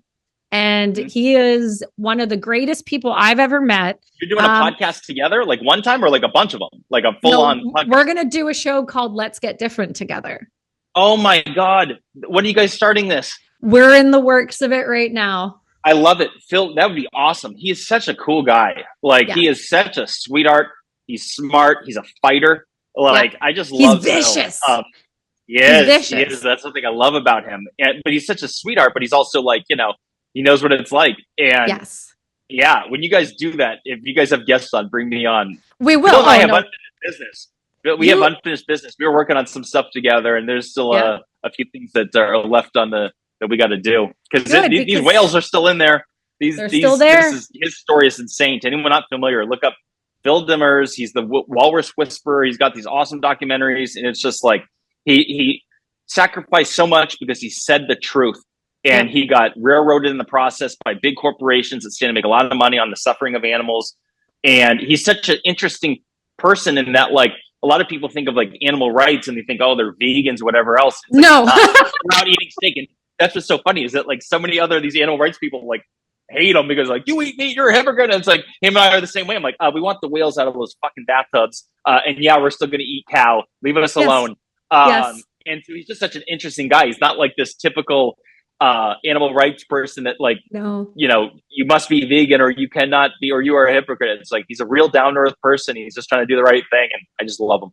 Yeah, and that's how we met. I was supposed to go down to Miami. You guys linked up. You were down there doing the protest with him, which I love to see. My God, I love. Yeah, he's so vicious. He's such a great dude. And he was like, hey, I'm here with Jimmy Corsetti. You should talk to him. And I was like, okay, well then send me his DM. And then you're like, hey, Kelsey, I'd like to do a show. And I was like, let's go, son. So, but that's what I'm saying is you meet the people you're supposed to meet. I don't even know how I met Phil. I think I DM'd him on Instagram when I started the show and I was like, hey, I'd love to have you on. I'm Canadian, you're Canadian. I love what you're doing. I think what you do matters. And I'd love to give it, if I can, not that you need my voice. Cause at that point he had, done everything, but he's like, I would love to talk to you. And we striked up a good friendship and that's how you and I got together. And that's what I'm saying. You have to put your energy out there. And you touched on something I do want to touch on within this conversation that's important. And I promise I won't let you go too far. I'll pull you back if I need. You're a big advocate, if you will, of free speech. And I know you understand the way of the world is changing and how we communicate. And I've heard you talk about this on other shows before. And I want to get into it a little bit with you because I feel like you are not only educated, but you understand from a historic perspective what happens when you start to stifle freedom of speech. So a lot of people on the younger demographic don't realize just the reason for the First Amendment and that So I am like this ancient history nerd, and I have all kinds of fun ideas about different things. But if there's one thing that I have learned is that historically, there seems to be a rinse, cycle, repeat pattern in every single corner of the world where there are these tyrants that seize power and control. And in the process, they always stop people from speaking out against them and their atrocities and whatever else they're doing. And throughout history, every single time people stop others from sharing, just censoring, it always leads to a complete catastrophe of countless people dying. And it's always, always, always the bad people that are censoring others. And the reason why we have freedom of speech and the reason why it's the First Amendment in the United States is because without that, you can't do anything else. Like all of your other rights will disappear if you don't have the right to say something. Say what and this is something that I find deeply, deeply troubling because we're seeing it throughout the world, Canada, the United States, everywhere, that they are, big tech is censoring others. The mainstream media isn't sharing all forms of truth. They're omitting things. And I'm seeing these similarities between things that were going on in the 1930s. It seems like we're getting ready to go down this path of repeating history. And a lot of people, like, this is the thing. We don't get taught this in school. Like, they don't teach us what tyranny means. They don't teach us how things fell into place for Hitler to have got the level of power that he did, or Stalin, or in Russia, or the Maoists in China. That, like, all right, like in Russia, they killed like 20 million of their own people, and Stalin would just keep purging his top leaders and everyone. Just keep, by purging, I mean all of them, their families, everybody, and you just keep doing it over and over again. The Maoists, they starved out their own people, tens of millions of people, the dissenters. Like, this is something that people don't seem to realize. They think that, oh, that happened so long ago, that wouldn't happen again. And I'm like, no, you don't. They need to, like, redefine the human species in the encyclopedia to include that there are a small percentage of people that are so power hungry that they will literally kill millions of people, and they'll never stop until someone stops them. And it's so unnecessary. And one thing that's like, okay, like I was saying, I was a senior high school on 9/11, and I've seen how much the world has changed since then, and how over the last decade, censorship has become a real thing. And what I'm trying to tell other people is, like, listen, I remember the days when there was no censorship, freedom of speech was a real thing, and everything was fine.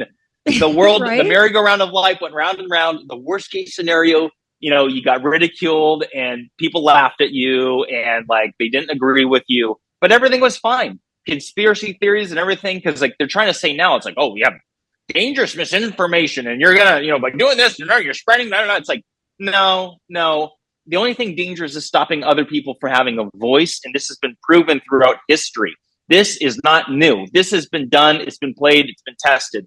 And I'm telling you with absolute certainty that in every corner of the world, this has happened, and it leads into a complete oblivion of death and destruction. And it's so unnecessary. But this is the first thing that happens in every example of tyrannical control and tyranny and these fascist dictators. It's that the first step is you control what people say. And not to get, like, this will sound like getting off track to some people, but let's compare it to Dr. Jordan B. Peterson, who I admire. I love him. I want to meet him. Right? And going back a number of years, he was getting all kinds of flack for basically saying, because in Canada, they were trying to come up with compelled speech, which is that, like, you would be forced to address somebody based on their... No. Already done, right? That's done. And Bill C-11 passed this week. Oh my God. Okay, so I missed that memo. So that's extremely... Yeah. So in other words, so what does that mean? It's illegal. If I call somebody something they don't want to be called, I'm now in legal trouble? Like, well, if I don't call that's them... one thing. Bill C-11 covers the internet waves, meaning any Canadian content creators can't get their stuff out if the government says that it can't leave. Meaning the only other countries in the world that have this are North Korea and China. So now Bill C-11 affects YouTube content creators, podcasters, people like Jordan Peterson, who are speaking out against Trudeau, and they now control It is the networks and the TV and anything that comes out now. Bill C-11 passed. I was talking about this 2 years ago. I talked about it on Lex. I talked about it on other shows. I said, listen, guys, this is trying to go through our Senate. If this goes through, content creators in Canada are screwed. We are screwed. Kelsey, you got to leave, girl. You got everybody. You and your husband. You got a kid too, right? You guys got to get up and leave. I know everyone. Because Michaela left. She was smart. Jordan's still here. Who else is still here who does like major content? I mean, you've got Rebel, you've got those types of things, and those people, but they want to stay in Canada because they're writing about it. People keep saying you need to leave. And here's what I respond always with. I fought for it once. I'm not going to abandon it and not fight for it again. Right. I'm with you. I feel the same way about the United States. I'm very passionate about it. Like, no place is perfect, but people don't realize like say in the United States with like having this level of freedom that fostered this technological age of all these things that everyone enjoys in their life all around the world. And then they don't seem to realize that this was made possible through our freedoms. That like there was these dark ages going back 1,000 years, and people were like, why did it take so long to get to the Industrial Revolution? It's because there was a bunch of kings that were losers. There were a bunch of insecure assholes with probably small penises. I don't know if I should say that, but like they were stopping people that were better than them and smarter than them from thriving. And there was already smart people, and they had to like, it was all occult knowledge, and like they kept things underground, and like you couldn't speak about it. And like they stopped scientists from being scientists. Like this is literally, and that's what the Dark Ages were. They were, there was a number of things about it, but like part of it was literally stopping innovation. And it's literally because like the king already had enough in their lives, and no one else was going to do anything better than them. And it's really pathetic. But I'm like, this is so concerning because this has been done. Like when you have the government control the information, I'm like, that's exactly what they did. The Maoists did in China. That is exactly what they did in Russia with the Stalins. Like, it's like, this has been done, and it is never going to end well. And Trudeau, man, that guy, wow. He's not stupid. He knows exactly what he's doing. He's just not who people think who some people think he is. Let's just say. That's right. But we don't have, I mean. No, my point in saying that is because a lot of people don't realize that has now happened. We are February 2023, and that has passed. Not only next month, assisted suicide for people all the way down to the age of 12 with parent consent starts. So Canada's doing this thing right now that people are like, Kelsey, you're such an alarmist. Kelsey, well, actually, I don't know how many Americans are actually hearing my stuff right now, because I know we've been demonetized on YouTube a ton of times already, and our show only has such small subscribers, and we're already being demonetized. And it's because the things that we're speaking of are affecting Canadians, and most Canadians don't even know that they're happening. Just like MAID, Veterans Affairs has been offering medical assisted in dying in lieu of treatment since 2019. Now they're offering MAID to the civilian population starting next month. And that is anybody, even with a mental health disorder, can walk into a hospital and say, I'd like to end my life, and they will help you and assist you in doing that. And so that is a problem. This is sadistic. This is devilry. This is evil. This is not Canada, okay. 2023. People need to realize, like, and again, not to go back to the Bible, but as like, because I was like, so I wouldn't say against the Bible, but I was never really open to it as a Catholic because I just didn't like it, and didn't like the Catholic Church, and I just wasn't getting a lot out of it as a kid. And but as I've like been more open to it as an adult and looking through it, one, there's so much history in there, because one, it literally throughout it talks about these wars I never even heard of, that these terrible dictators and all these stuff, like it's all in there. And it also talks about good versus evil, and that it said that it's happened before and it'll happen again. And I believe that we're living in a time, I don't know if it's universal energies or what, but it's literally like history is all repeating itself. And it's like there's this literal battle for good versus evil. Either you are for freedom of speech or you are against it. There is no middle ground. And hold on. I'm not saying it's okay to yell fire in a crowded theater, and shit. Like you know what I mean? Like I can be reasonable. I'm not saying that, right? And it's like people are like, oh, it's like, but it's like, no, like this is either you're for it or you're against it. And this is where I'm at now. I'm like, I was on another podcast recently, and I was like, people were saying I was fanboying out on Elon Musk and other politicians. I'm like, excuse me. He's great. Can we just sidebar 1 second? He's single-handedly, let's just talk about it. He's the reason I drive a spaceship to everywhere. It's the safest vehicle. Oh, we have 2 of them. Like, don't even get me started. It's awesome. It's the best thing ever. I'm like, that car is so much fun. Like, I love it. I'm so glad. Single-handedly populating humanity, single-handedly trying to save humanity by repopulating another planet. He is helping energy, and you're over here talking shit about the guy. Come on. It's unreal. And that's why I say, I'm like, I am for and supportive of anybody that supports freedom of speech and my rights. And this is the line in the sand now. This is the line in the sand. We don't have to agree on everything. It's impossible to agree with everyone and everything. That's part of the fun thing about being a human being. But like, either you are for freedom of speech and rights, or you are not. And there is now no more. In my mind, this is a line in the sand, and I am supportive of everyone that is. And you're right. Like, all these people that are against him, they're either tyrants or they're just like suffering from their own feelings of inadequacy. It's like, he's doing these cool things, and these people are sitting on the fucking toilet yelling at him on Twitter, like, it's like, you make me mad. When he was like offering, remember? Yeah, man, I'm gonna get you. I'm gonna, and remember, like a few years ago, there was like these kids stuck in the cave underwater, and like he was gonna go rescue them, and he was offering his services and his drone out, and people were shitting on him. I'm like, he's literally offering to help these people, and people getting mad. I'm like, you're just projecting that you're doing nothing to help these people. Do you know why? And this is a saying I've adopted over the past couple of years because it will help sanity stay within the body. And it goes like this. No one doing more than you will shit on you ever. It's always those doing less. I've never had some other CEO, some other bigger podcaster, somebody who's a bigger author come to me and be like, you know what, Callus, what you're doing is shit. It's shit. You know, you should probably quit. You should probably stop. You know who I hear it from? The trolls on the toilet like this. Well, you know what? Get a life. Here's another saying. Winners focus on winning and losers focus on winners. Or actually, I said it in reverse, but it's losers focus on winners and winners focus on winning. Exactly. And it is true. It's like, and the reason why winners are winning is because that's what they're doing with their time. Like, it's like, it's like Trump. Everyone, not everyone, but many people so critical of him. And I remember, because I do take inspiration of different athletes. And I remember it's both Mike Tyson as well as Floyd Mayweather, both boxers, obviously. And people asked him, like, what do you think about Trump? Like, hoping that they'd bash on him. Mm-hmm. And they both were like, what did Trump ever do to me?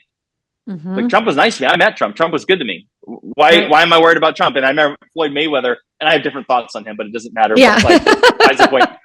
But he did say, he's like, you should be at home. I forgot, he was on some podcast talking about it. The clip had went around the internet. That's how I saw it. But he was saying, it was like, instead of worrying about Trump, you should be at home writing down ideas. Why are you wasting your time, like, going after somebody that hasn't done anything to you? You could be at home, like, making a business model right now. Mm-hmm. Like, what are you doing?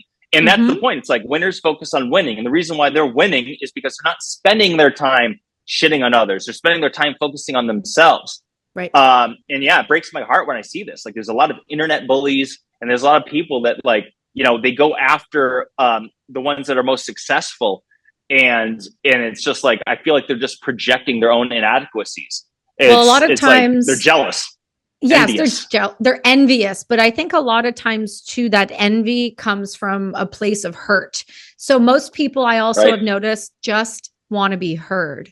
And if they're acknowledged, they backpedal and go, oh man, I wanted your attention, or I wanted to talk to you about this. And I didn't think, and I've had that happen several times. And I go, hey, well, so what's the problem then? And then they go, well, I didn't actually think you would respond to me, because I respond with voice notes.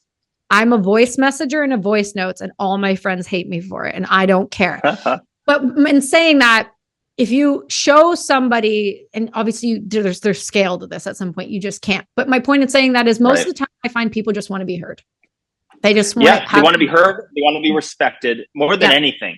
They just want to be heard. I've heard, I couldn't agree more. They just want to be heard. And that's tying back into the freedom of speech thing. When you censor people, it pisses them off in ways that, like, I remember, in fact, actually, let me share a story. I shouldn't share this, Oh, fuck it, who cares? So, like I tell you, I got in like fights as a kid, and I don't start them, I finish them. But I remember the last time I had ever put my hands on anyone, I was in basic training, and this guy had stolen my towel. Well, let me rephrase. I left my towel in the latrine or whatever after taking a shower, and somebody went in there that night and took it. I went in there looking for him. I'm like, where the hell's my towel? Somebody took it. Fast forward like a few days later, and word gets back to me. I was like, hey, it's this other private money. His name was. He was a nice guy. It's all good. But he took my towel, and he knew it was mine because my name's on the fucking sticker on it. Right. It said Corsetti right on it. And so I get word about it. So I go and confront him. And by confront, hold on, I wasn't going to go fight him. It wasn't like that. So this is the interesting. The story's about to take a turn. People probably think I'm going to start a fight with a guy who took a towel. Like, not at all. I went and talked to him, gave him a guilt trip. There was people standing around listening to it. And he's like, so do we have he's basically wondering like what I want to do about it. I'm like, nothing, man. Like, why'd you just don't do that, man. Give me my stuff. We're all in this together. Da, da, da. And then there was this other guy, his buddy, that got involved and basically was just telling me to shut up. And I'm like, excuse me. I'm like, I'm talking to him. He took my towel. He knows it was my towel. This wasn't an accident. He took something that was mine because I had left it, which was my own fault, but not his right to go steal it, especially with my name on it. He could have done the right thing and given it back to me or let me know. Or asked if he could keep it. Like, hey, do you not want this anymore? Here. Plus, why would you want to take someone else's fucking towel? It's disgusting. Fucking nasty. Anyways, and this other guy got involved while I'm having a civil conversation. So I wasn't yelling, I wasn't swearing, I wasn't in his face, I wasn't mad. This was not a physical issue. I was literally just like, dude, you took my thing. And this other guy just, for whatever reason, told me to shut up, and he kept doing it. And I was like, excuse me, I'm talking to him. And he just kept interrupting. He's like, Corsetti, just get over it and go away. I was like, if you interrupt me one more time, no, that's not what I said. I said, do not interrupt me again. And so I started talking to the other private, and he's like, Corsetti, shut up. And I pushed him, and that was it. It didn't even get broke. I just pushed him, and he flew back, and that was it. Like, there was no fight, there was no altercation. But my point is that I was more mad that this guy kept interrupting me and preventing me from having a voice than the guy who stole my shit in the first place. And that's my point. I was like, nothing will drive people more crazy. It's like, when you interrupt people don't like that. When you stop people from having a voice, people don't like that. And I think that as I evaluated that later on, I remember thinking to myself, what an interesting, bizarre turn of events that little situation was, in that I had more of an issue with the guy that interrupted me than the guy that stole my towel in the first place. I just feel like there's something to be said about it. And part of me doesn't want to share it because I'm not a violent person. I was a kid at the time, and it's basic training. And it's like being in the military, people get in fights and testosterone is through the roof with all these men. And, but anyway, it goes into that. I'm like, so when you censor people, like it makes everything worse. It makes people like, oh, we need to censor dangerous conspiracy theories. I'm like, you realize that you're just making them feel that they're right when you do that. And they probably are right, because guess what? I'm noticing a pattern here in our world that all the things that are getting censored turn out to be validated to be true later on. In fact, all of them. Like pretty much every single conspiracy is turning out to be true. All the things they say you can't talk about, every single one of them. It's like every single one. The human brain picks up on patterns. This is how we survive. This is how I could pick a banana out of a tree. Like, I need to eat that. It's like, so anyway. Sometimes common sense prevails and sometimes it doesn't. And I think the other thing is distraction is a beautiful thing. And also is slow drip tyranny, right? There's something to be said about the frog in the boiling pot theory. Yeah. And I think that's really kind of what has happened to my country and America. If I were to guess, it feels like if I were to look back, I would go, yeah, this is just COVID was a frog in the pot, and we were just going to see who was going to stay and who was going to jump. And you learned really quickly about that. And I think watching your show kind of throughout COVID, watching you kind of dive into really historical events and then things like freedom of speech, and then really kind of give your views and your opinions. And I'm glad that you do, though, because these views, these opinions, these educational things that you're putting out there on YouTube, they are affecting people deeply. You have become a part of their education system. You've become a part of their way of thinking. And that's because you're speaking honest truth, and they can see a vulnerability and an honesty within you that they can trust. And I think that is something so many of these talking heads don't have. And so when you're able to find someone who not only sparks your intrigue when it comes to education and learning about things and kind of going, and you're playing along the same line, right? Where you're like, there's a conspiracy about Egypt and this, but there's about freedom of speech over here too. And so it's like you tie it all together where you don't feel like you're being fed this slow drip nonsense. You feel like there's actual things changing and developing in your thought process, which is amazing because when you can get people to think for themselves, this is how you impact change. That's where the real power is. If there's anything I want people to do is just think for yourself. I say it in every video. I'm like, look and think for yourself. Because we're all told what to think now. Everyone's told, like, memorize this. This is the truth. This is it. This is what you should think. Like, there's nothing more powerful than thinking for yourself. And when you give your own thought process away to others, you are doomed. It's a very dangerous thing to do. It's all we have is our ability to think. More than, if there's nothing else we have, people can take away every bit of freedom you possibly have. They can put you into a cage with chains on, but they still can't take your ability to actually think. Right. And that's one of the most beautiful takeaways I like about your show is you make me think.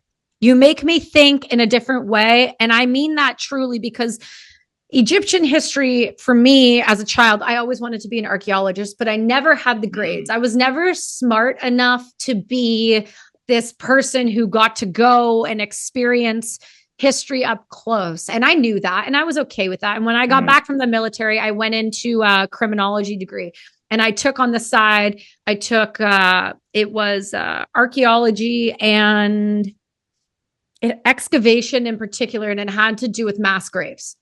So she came in and she would talk to us about, she would go to Egypt and they would work to excavate along teams within, really amazing, crazy things in the pyramids. And then they would get called to a third world country where a mass grave has been recently found. And they would excavate and go there pro bono to help other individuals find their loved ones again, because this was happening, this happens all over the world.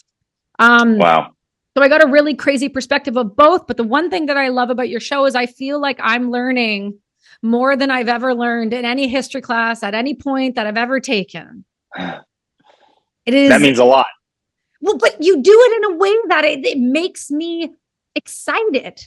I walk around with you in my back pocket. I'm not always watching you, but I walk around with you in my back pocket with my headphones on while we're packing orders and living life. And I'm like, oh my God. And someone will look at me and go, what's wrong with you? Like, did you know that they never found any mummies ever? Do you know? Why would they not?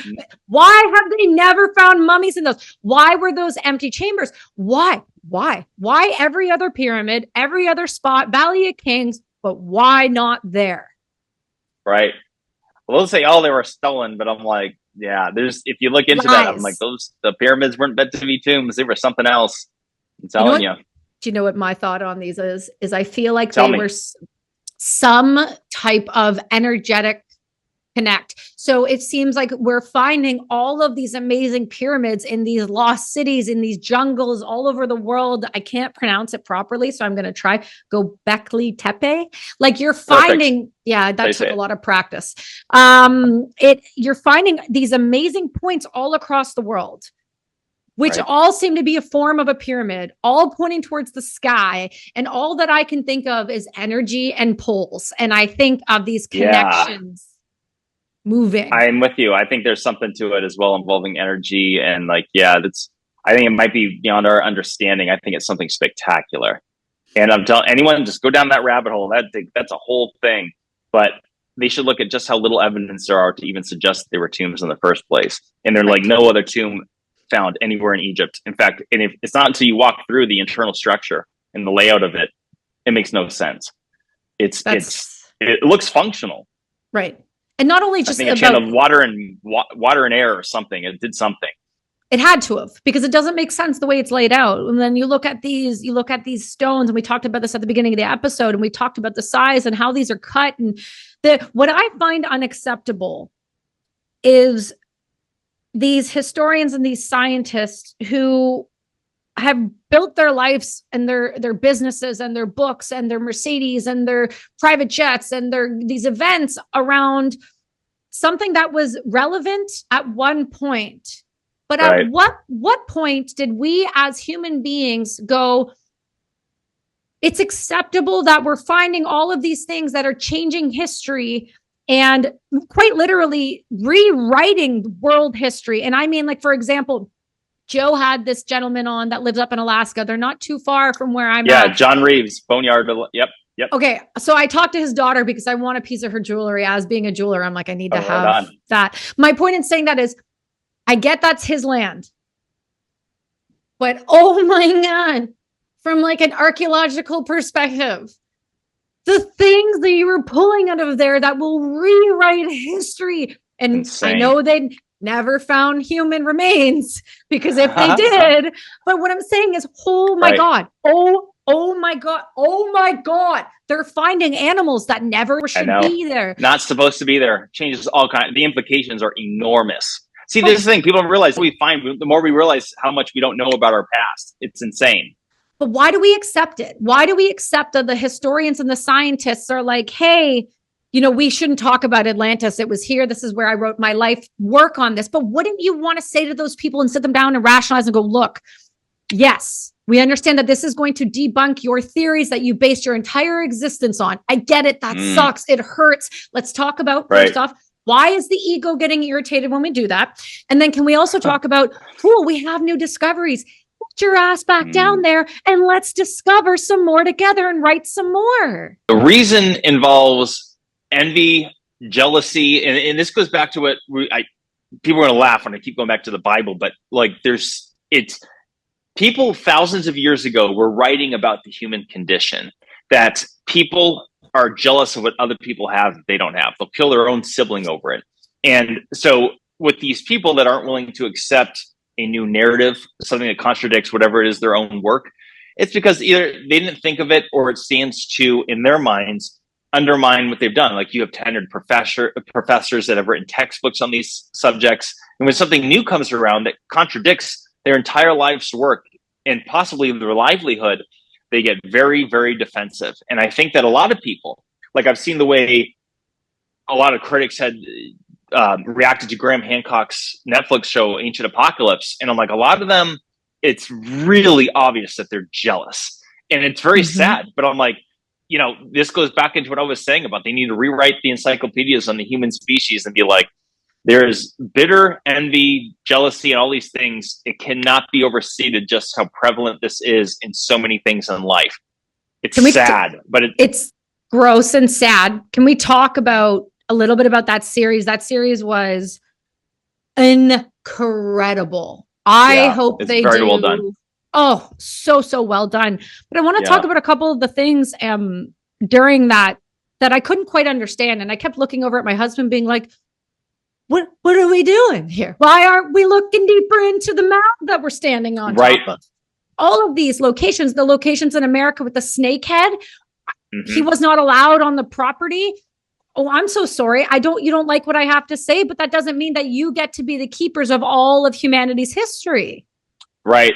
It's disturbing. Like that, so there's a few things to be said. One, the fact that they prevented him from going in there is gross. I'm like, who are you people? Like, that is not their right to do that. And the fact that they're, the fact it's like, they have it in writing. You can see the email that they sent him, like, your views, we don't agree with them, blah, blah, blah.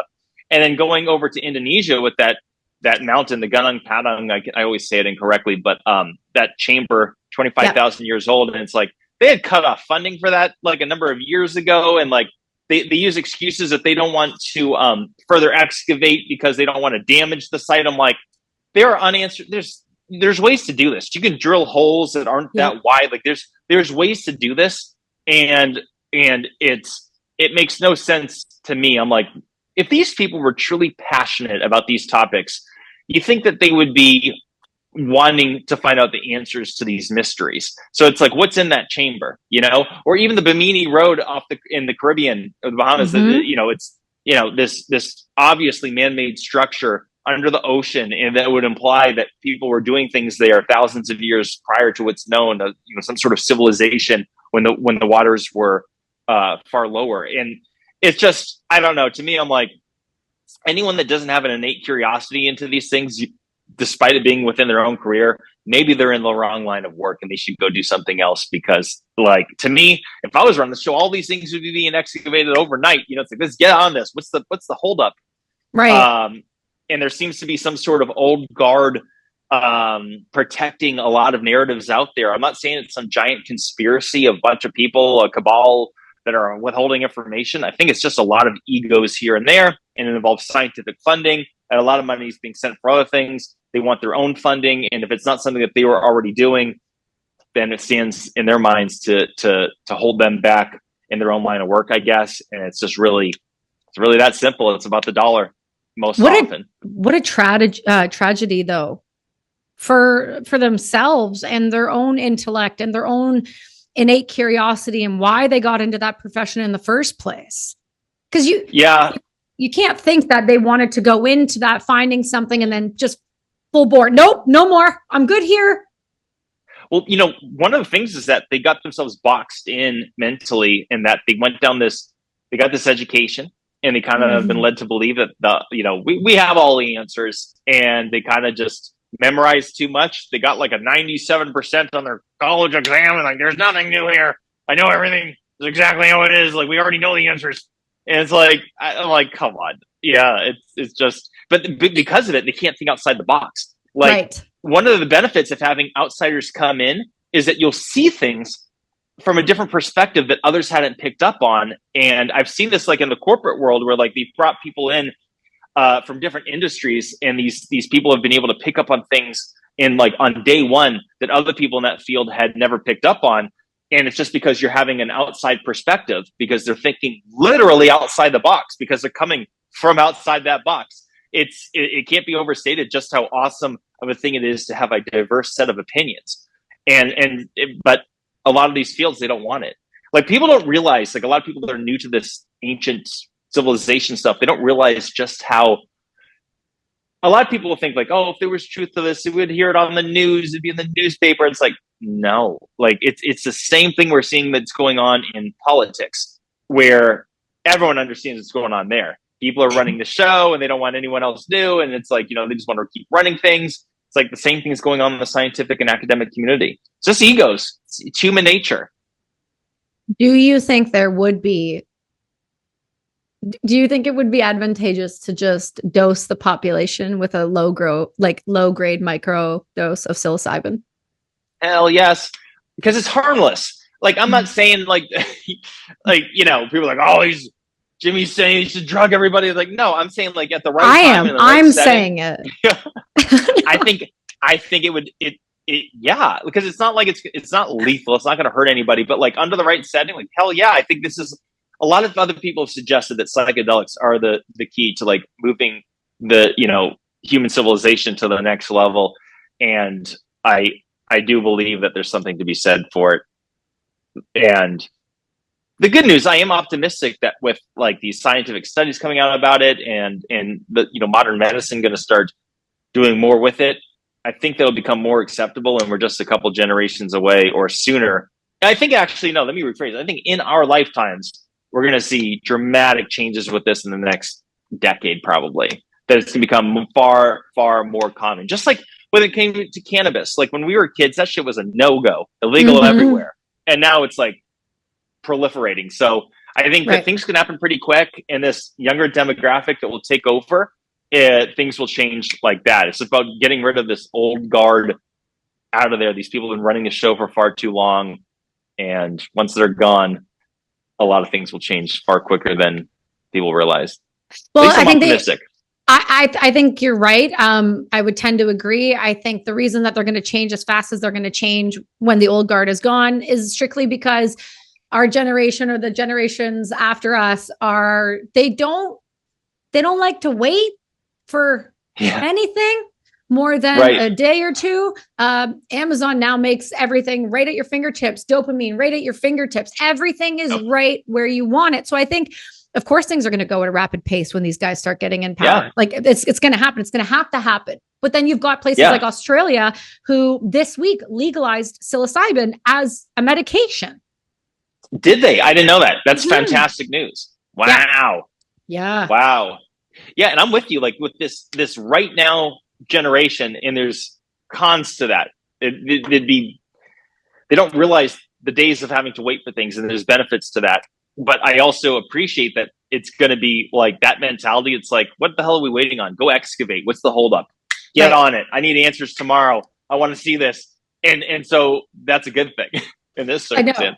Can't complain about that at all. I don't know about you, and I want to know, because I feel like I'm crazy when I say things like this, but do you ever, when you're going to any of these incredible sites, which, number one, I would love to see you on the next season with Graham Hancock. I think that needs to happen. I think I want to sit you two down and I just want to watch you guys talk about things, and I just want to be a bear witness to it, because I think the ideas, the intellect, the way you both have different perspectives and form thought, it could like break open something so ginormous. Like, I know today you posted on Instagram, you're like, gee, I wonder, Discovery, where you heard about that. Yeah, the Rishat Atlantis. All right, so the Rishat structure in Mauritania, Africa. Here's Discovery Channel putting out on their social media about this site and mentioning how some think it could be Atlantis. And I'm like, and I started re-putting out, like, I wonder who you heard this from. Like, not on Joe Rogan or Jimmy Corsetti at all. So I find it quite flattering, because it's like, you know, I'm not trying to convince anyone of anything, but I do get a lot of pleasure out of bringing these unique topics to the masses. Like, that's all I really want to do. I have no desire to have my name written in some scientific paper or something. I don't care about that stuff. But like, I do get a lot of pleasure out of blasting things out, things that I find interesting, and saying it to as many people as possible. I find to be really thrilling. So it brings me pleasure to see that it's getting more and more attention. Well, that's what's going to happen though, right? Because you don't want that, and that's not something you're trying to garner, is your name in these history books. That's why it will happen, because you're not going to allow for the red tape and the bureaucracy and the funding and the financing and the people to say yes for you to go explore and figure these things out. You're just going to do it. Yeah, I think it's like the YouTubers are going to be the ones that change the world. Like, it's you know, the influencers across different social media platforms. It's in any facet in life, whether it's politics or ancient history or other things. It's or even moving forward with, like, you know, psilocybin and other things. It's like, how did I learn everything that I've learned about psilocybin and other stuff? It's literally by watching YouTube videos from people talking about their experiences on how it changed their life for the better. I didn't learn about that on Discovery Channel or in school. You know, doctors aren't learning about that in medical school. So it's through the power of the internet that people being able to share different ideas to, especially like just through their smartphone and their fingertips, can blast it out through this mysterious thing called Wi-Fi to people all over the planet, can see these things instantaneously. That's what's going to do it. It's the internet. Although the internet will also be our demise. Don't worry. Oh, 100%. The AI. Don't worry. For sure. That's coming. My last like kind of question, and this is more because I want to see how your brain works a little bit. When you go to these sites, you go to these things, when you're experiencing the energies in these rooms that thousands and thousands and thousands of years ago, people walked, you know, in their sandals and their feet and their heat, and they're placing these stones and they're sitting in these like, I'm not temples, but what could only be something that was created for such power in some way, because nobody creates structures like that for nothing. Like, there's just, that's ridiculous. So when you're in these where the same air has been moving through, how do you feel in these moments? Because you have to have some type of spiritual past life kind of thing going on. And I know there's something in there, because there's got to be more. I have a few things. So one, like, feng shui is a real thing. There's a vibe in certain places, and there's certain places I felt good in, and certain places I got a terrible vibe in. And I also, at other times, I see these structures and the stones are so much bigger than I thought they would be. Some of the statues so much bigger than I thought they'd be. And I knew I was in the presence of greatness. There was things that I saw there that exceeded my own expectations, because it's different when you see things with your own eyes as opposed to seeing pictures and video on the internet. You don't realize when you're up close, you're like, oh my God. Like, it's like the seeing is believing, they say. And when you're there in person, you realize like something spectacular was happening here on Earth a long time ago. We've as Graham Hancock and others have said is that we're a species with amnesia, that it's like we don't know. There's this lost chapter missing in our past. And it's also encouraging. It's sad to realize that it's lost, but it also, you have this rush, this feeling of excitement when you're walking through that same spot that who knows who all said, what kind of pharaoh, what kind of world leader of whoever it was, some powerful, amazing people that are long since forgotten were in that, walk that same path as well. And it's just wild. It's a wild feeling. It's just as exciting as walking through the woods at night or something. Right?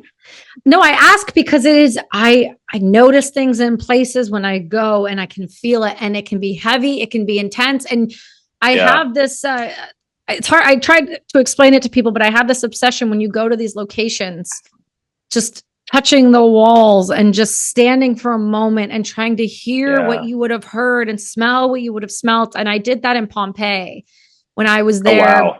I did that in 2011. You know, in the history books you read about Pompeii, you see the frozen people and the dog, and they show. And I remember reading that, and I was so deeply obsessed with this place when I was younger. And then my in-laws took me there. And I remember, like, I took my shoes off and I like walked, because I'm like, there is something to this place, and you could feel it. And then they take you to go see the photos that I saw as a child, where you see the people hugging each other and they're frozen in time, and the dog upside down. And they're just stacked on these shelves. To be lost in time, to be forever frozen for the moment, for the world to witness them. And you sit there and you can't, I mean, I personally can't help but going there, and I feel this sense of overwhelming sadness and pain, but also to be, like you said, in the presence of something so much more powerful. The greatness, you feel it. Yeah. Speaking, by the way, have you been, so I assume you haven't been to Egypt. That is the one spot I have wanted to go so bad. Get it on your list. It's very doable. Yeah. I would be so curious to chat with you after you went and see what you think. Cause it is majestic. And that sounds cliche to some people, but no, it really is. No, there's certain parts of it. The vibe is spectacular. Like the Temple of Hathor is one of my favorite spots. There's a blissful vibe in it. The Great Pyramid of Giza had a wonderful vibe. And there's some places not so much. It's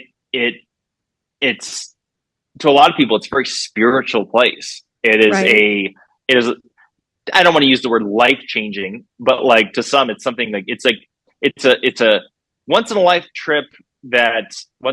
trip that you'll never forget. And